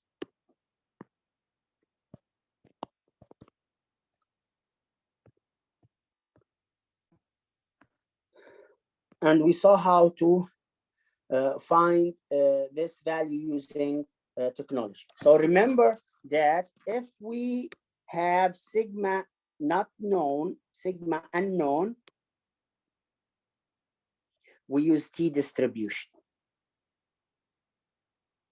Okay, if sigma is known,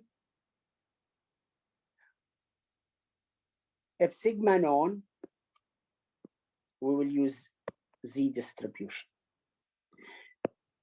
If population is not normal distributed and sample size n less than 30, and we check normality and it was not normal, then we will use non-parametric methods. So for you, just you need to know those two, okay? Then if sigma known, use, sigma unknown, use T, sigma known, use Z. Okay, and then we will start with the last session,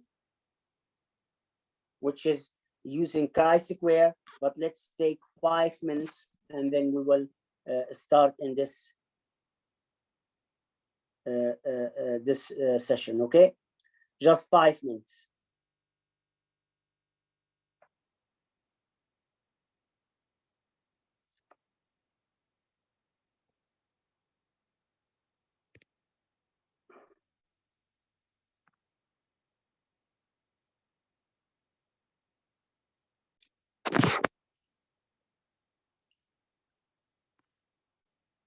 Okay, so now for the last session, it will be almost exactly the same as we did in the first and second session, so with only one different, since we have Z distribution for proportion, and we have T distribution for population mean.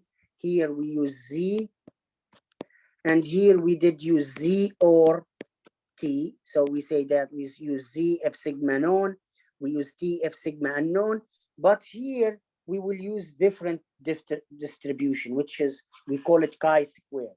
The idea here and here, Z and T symmetric distribution, both of them symmetric distribution, and the shape of those distribution is in the bell shape like this for Z and T. Maybe Z will be higher a little bit like this. But for chi-square is non-negative distribution. So this one 0 and take from negative infinity to infinity. But with chi-square will be distribution squeezed to the right, starting from 0 going to infinity. So now when we find the critical value here, we did say Z alpha divided by 2, and here is exactly the same value with the negative sign. But here is not the case anymore. So chi-square to the right will not be equal the chi-square to the left. Okay, so this is maybe the only difference, but the rest will be almost the same. Now we will see how to use this distribution. So now we are working for what? To estimate a population standard deviation, okay, which is sigma, the point estimate or of sigma, okay. So let's see here.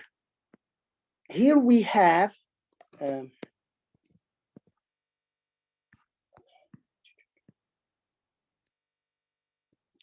so let me write it here. So do you remember? So now for sigma, we will use the sample standard deviation S, which is, if you remember, 1 minus divided by n minus 1. So let's say like S square, which is the variance, equal to S square will equal to summation x minus x bar square divided by n minus 1. Okay, but we are looking for the claim about sigma. So let's like divide both sides by sigma and see what happens. So if we divide this side by sigma and this side by sigma, which is the same, right? And then we multiply both sides by n minus 1. So if we here say n minus 1 and here times n minus 1, this will cancel this. So we left what with n minus 1 times s square divided by sigma square, sorry, we divide both sides by sigma square, will equal to summation x minus x bar square divided by sigma square. So this one is chi-square. So now we can say that chi-square will equal to n minus 1 s square divided by sigma square. Sorry, here n minus 1 times s square. So this is the random variable, chi-square random variable, okay? So this one here.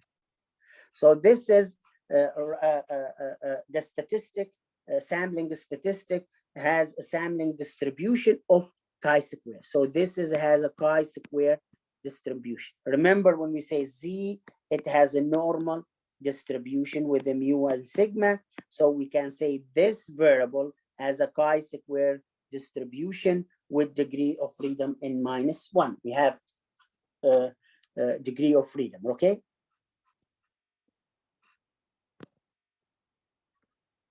And then how to calculate the critical value. So we did say that this distribution is not symmetric. So we have two critical values. So we have one here, critical value to the left, and we have critical value to the right. Okay, so we will calculate two critical values. So we have critical value to the left and critical value to the right, and we can use the table to find those values. Remember that we have degree of freedom n equal to 1 again here. So we have, so it will be chi-square. We have a degree of freedom n minus 1 for chi-square. Okay, and remember, if for chi-square, it will give us the area to the right. Only z distribution will give us the area to the left. All other distribution, the area, all other distributions, the area they will give us the area to the left. Sorry, to the right. Z distribution will give us the area to the left. All other distribution, area to the right. So this is a chi-square distribution. So this distribution is not symmetric. This distribution skewed to the right. Okay, so starting from 0, so no negative value for this distribution. So this is non-negative distribution, and this distribution is not symmetric. Okay, so the values cannot be negative for this value, so it will be 0 or positive values. And then remember, as we increase the sample size, as the distribution will get closer and closer to normal distribution. And we did say that, right? We did say that all distribution tend to be normal as we increase the sample size using the center limit theorem. All distributions tend to be a normal distribution or a distribution close to normal distribution if we increase the sample size. So look here, the degree of freedom 10, which is, that's mean here n equal to 11, right? And as we increase the sample size to 21, this now, if you look to this distribution, is close enough to normal distribution. Still a little bit skewed to the right, but it's very close to normal distribution. And the sample size is still 21, not that big. That's why we did say, okay, if the sample size greater than 30, which is a general case. In some distribution, even 10, 12, the sample size of 10 will tend to will lead us to the normal distribution. But in general, as we increase the sample size, all distribution will tend to normal distribution. So now, since the since chi-square is not symmetric, we cannot use this one. Why? Because this margin error and this margin error will not be the same. So this is not valid. So this here, this one, we can use it for we can use it for T distribution and Z distribution, but here is not the case. So we cannot use this here. Why? Because the chi-square is not symmetric distribution. Okay, and then I'll show you how to find. So that I did say that chi-square, they will give you cumulative area to the right. Only Z distribution will give us the area to the left. All other distributions will give us the area to the right. So let's see here, let's see this example here. So we have sample size here equal to 22, sorry, okay, 22 I-scores. And then they want to find the confidence interval for the population standard deviation. So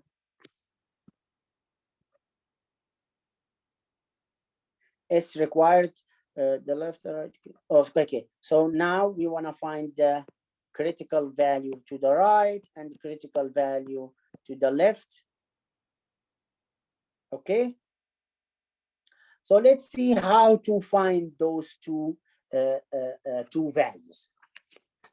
So the critical value to the right.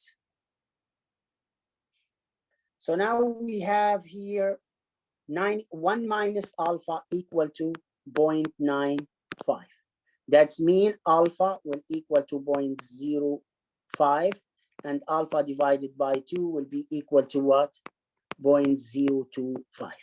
Okay, so now we are looking for this. Let me write them here. So this n, oops, this n equal 22, we will use it.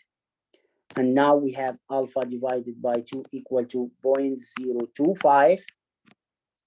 Okay, and then we want to find chi square to the right.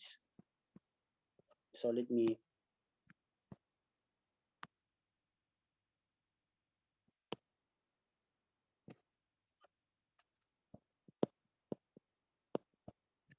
so now the area to the right, which is this one. So this is 0.025, right? So now this one will be chi square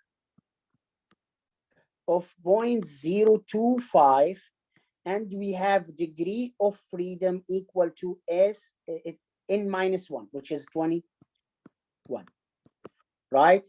So we did say degree of freedom equal n minus 1, which is 22 minus 1 equal 22 minus 1 equal to 21.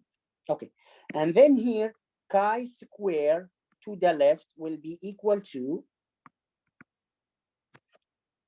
so this one now is 0.025. We just changed that. This area 0.025. So we remember we did say that chi square will give us the area to the right. That means will give us this area, all this area. This area equal to what? Equal to 1 minus 0.025, or let's write it as general case, since we know that the area under the curve equal to 1. So this is the area, this area to the right from here. This one, all this area, it will be equal to 1 minus alpha divided by 2. Okay? So this one will be chi square. So let me write it again here, maybe this one. So this one, it will be alpha divided by 2 and n minus 1, which is the degree of freedom. It will be chi square 0.025 and 21. And this one will be 1 minus alpha divided by 2, n minus 1, which is a degree of freedom. It will be chi square 1 minus 0.02. It will be 0.07, sorry, 0.975 and 21. Okay, so this area is 1 minus 0.025 equal to 0.975. I mean the area, including this part, everything from here to here. Okay, so now let's go try to find those two values. Let me see here. I think I have the table. Okay, so I have the table. So the first one, we will go to degree of freedom equal to 21, and this is the area. So degree of freedom, this is the degree of freedom, all the way to 21, this one. And then we have 0.025, which is this one. So we will get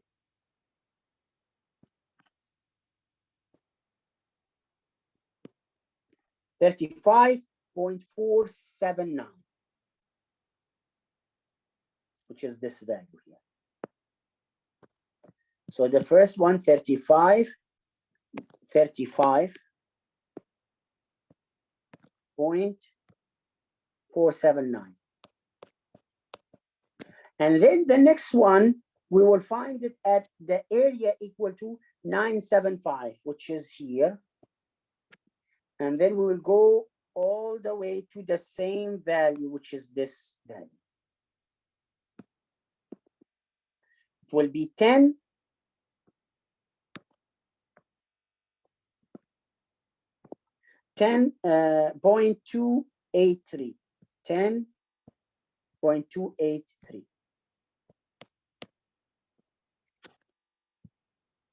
283. 2.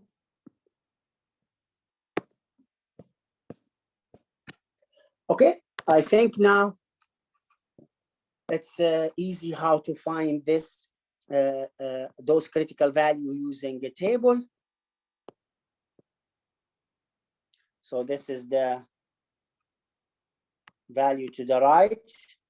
So by the way, all the time, the big value, if you confuse the big value to the right, the small value to the left. If you get confused between right and left, how to calculate them, find them, and the biggest value to the right, smallest value to the left. So this is the value, and this one for so now the area to the right for this one will be 0.975, and this is will be 0.025. So let's see how can we find this using technology. So let's see, come here, probability distribution, chi-square, which is the third one. And we have degree of freedom here equal to 21. Oops, 21. And we have the area to the right, which is 0.025 for the first one. And it will give us to, oh, this is 21. Right? So evaluate. So this is the value, 35.4. We can consider it 48. Okay. So this is the degree of freedom, which is 31. And then the other one, it will be 975, which is 10.28. 10.28 here. Those values, okay?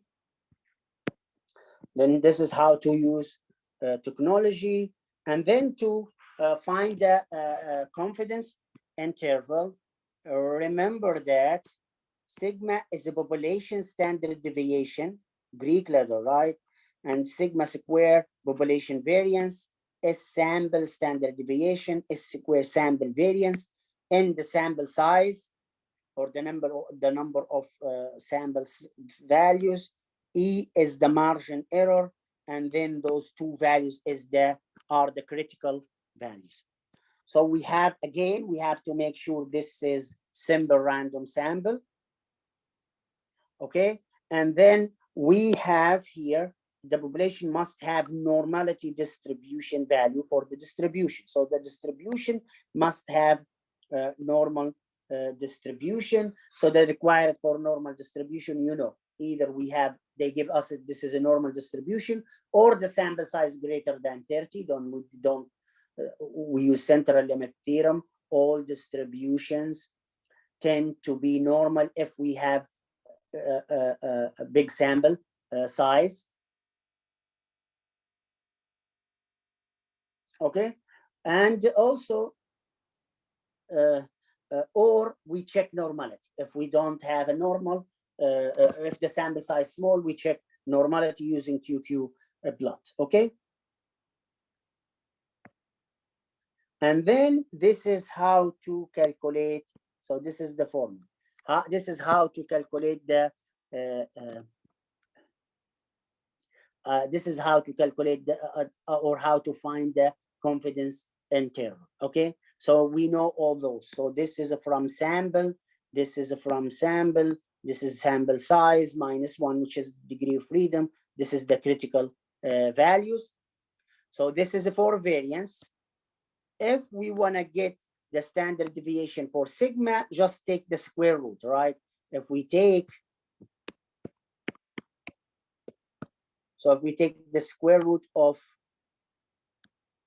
this one, this square root will cancel this square, and then we'll take square root for all sides. We will get the confidence interval for standard deviation, and then just round confidence interval limit to one more decimal place the original data. So if we have the original data like 10, 20, 15, then we have 0 decimal, right? So then the confidence interval, maybe it will be 21.5 to, for example, 27.6 or something like this.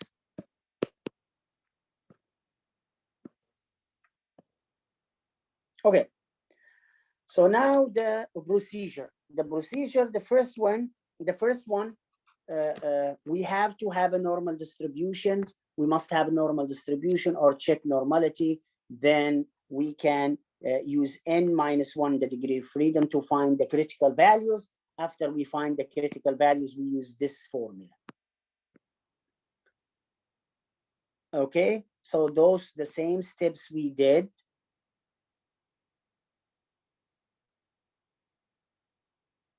So we can use confidence interval for comparison to compare the variation of different data, right? The smaller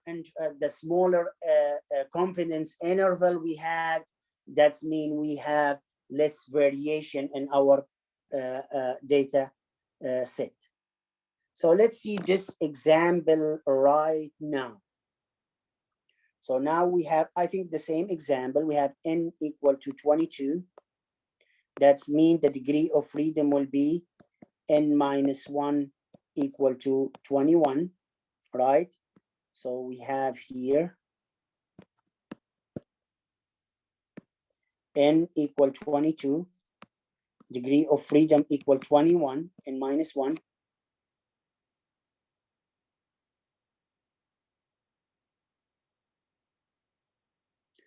Okay, and we have standard deviation of, so this is the standard deviation S from the sample, right? So let's make sure.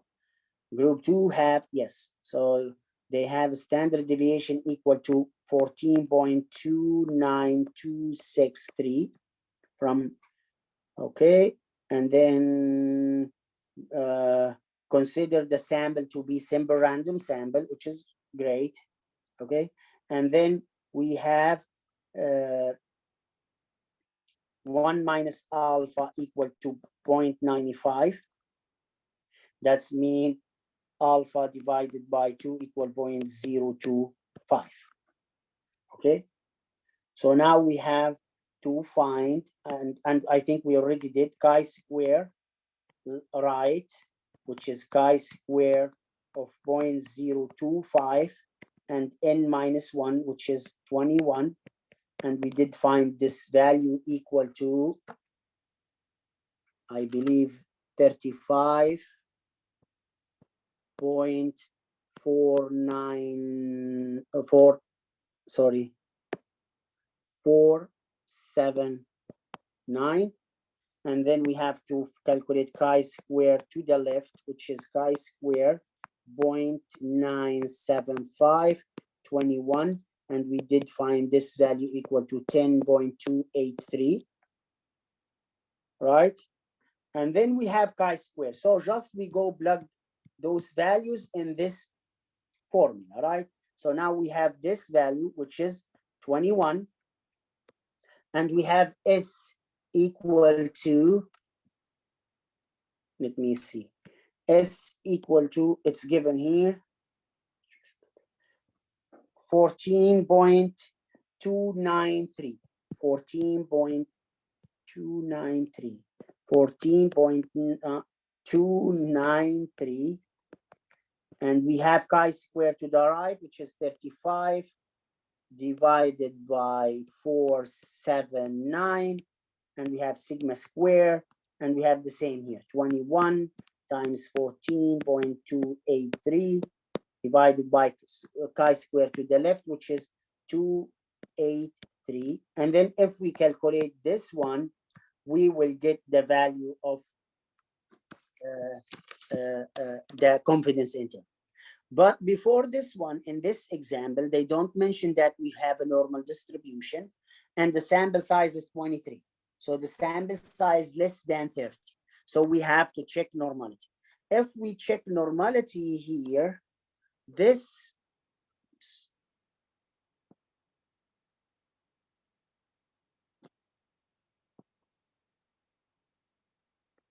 So let's see. It's squeezed to the right. This data is squeezed to the right a little bit, right? So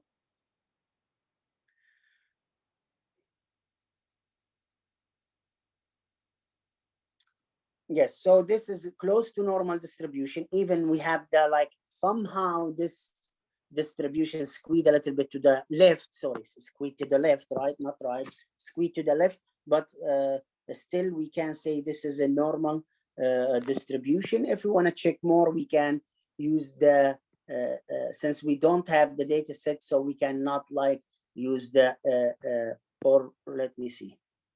Yes, so the data set is here, it's an appendix B. So we can go find this data set and check the normality if the data is normal or not. But here they consider it as normal. Maybe we can see it in a few minutes if we have time. So let's go. Let me check it. They consider it normal. So let's see here. The data is what? Let me remember. Oops. They say the appendix B, IQ, and let's see here. So IQ, this one, this is the data.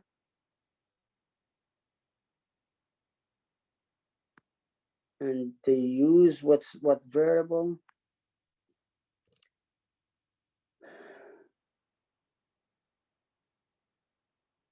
It's not clear which one they use. So let's check normality for the last one, IQ full. Here, so go here to data, and then this one's normality, and check the IQ full. Okay, so in IQ full here, they say they reject. Oh, this one for this example, the sample size is 122. So this is basically normal. But since in our example, they don't use the whole data set, so it seems to be they use just a part of that data set. Anyway, so they consider this data set to be normal. So let's go with their results, and then we already calculate those values, right? Which is this. This is the confidence interval, which is this value here. So let's go and try to find the this one using technology. So we have n equal to 22, and we have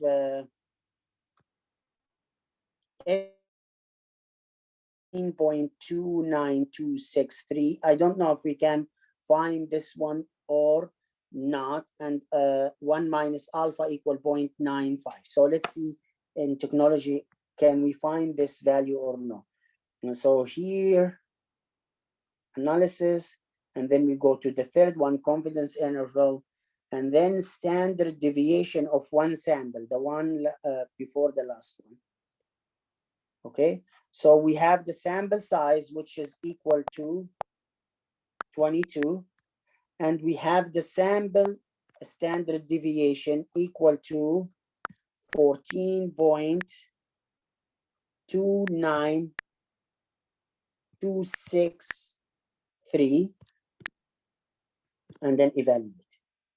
So let's see.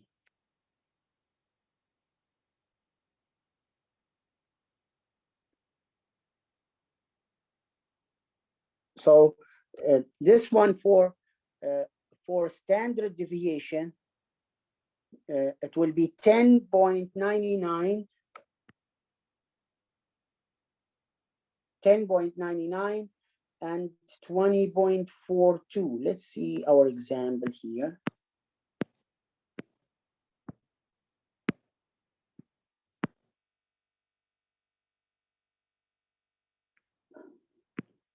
So it will be 10.99, which is this value here.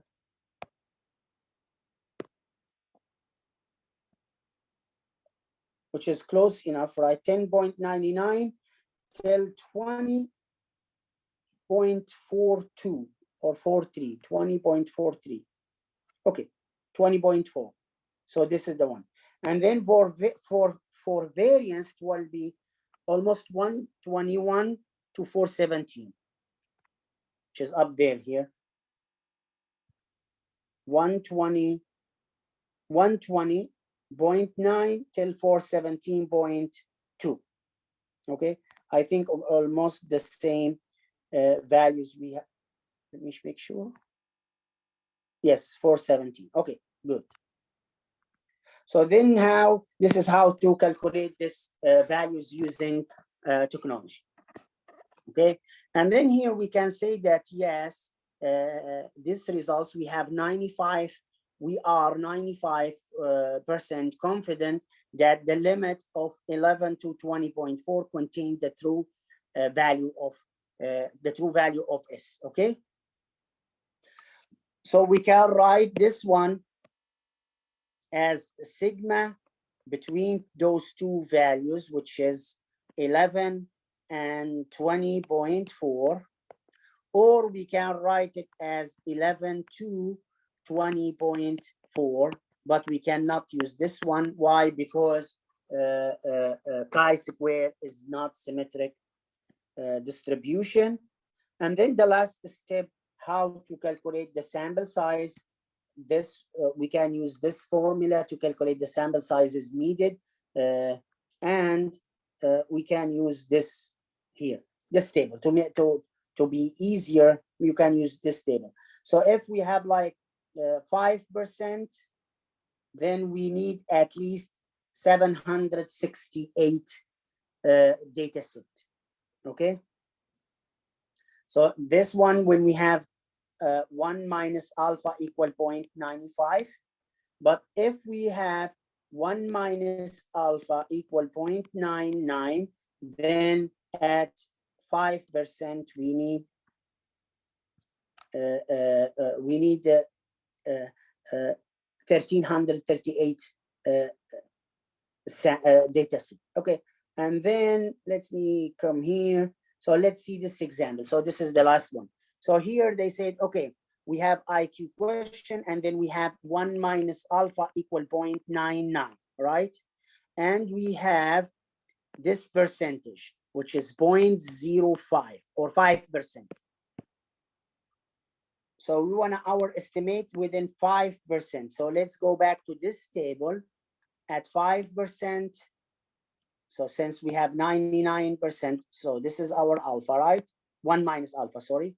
So this is, we need at least 1338. How large should be the sample size? Then we can go, this sample size should be at least 130. This is 8 to be using the table. And that's it for today. Wow. Do you hear me? Still with me or?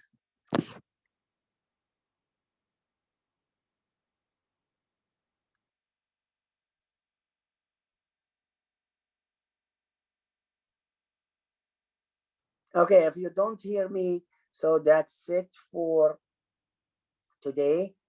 I finished this lecture, and by the end of this lecture, you can do your finish your all assignment for chapter 6 and chapter 7, and you can do your test 3. So please watch this. So if you listen to, you'll not hear this one unless you watch it. Okay. So then tomorrow we have one more class, which is we will finish chapter 8. The class will be at 1:30. So for you, Chris, if you want to join, just send me a message. Then for the last class, we can just take a review. If we finish tomorrow, we can take just review problems for last session, and then you will be ready to submit all your work. I mean, yes, I have a class with the other group tomorrow at 1:30 in campus. If you wanna join, it will be okay. We will finish chapter 8 if you did join. We'll finish chapter 8, and then in last class we can take some review problems for the final exam. So I'll prepare some, let's say, like from each session I'll take like 4 or 5 problems from homeworks, from the homework problem, and I'll try to solve them at the last day. So it will be lucky if you get one of those, right? If you can come to school tomorrow, that's okay. If you couldn't come, you just send me. I'll send you Zoom link, and then you can watch from home. But please watch watch this one, because tomorrow class will be related to this one.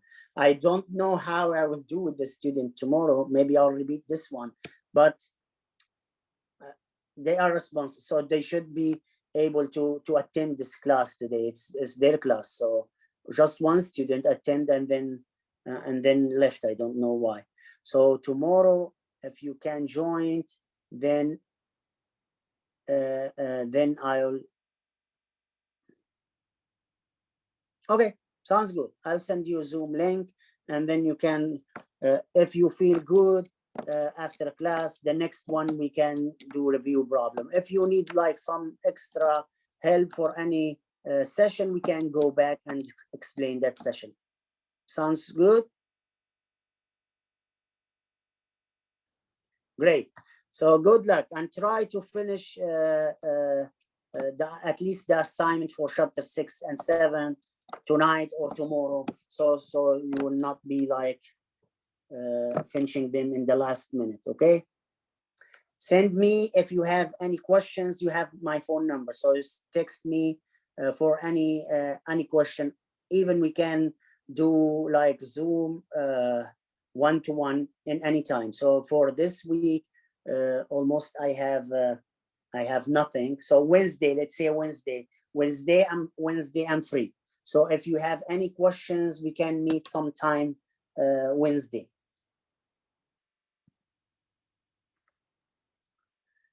Okay, then good luck, and I'll send you the link for this lecture, and you can watch it again if you like to. Okay, bye-bye for now.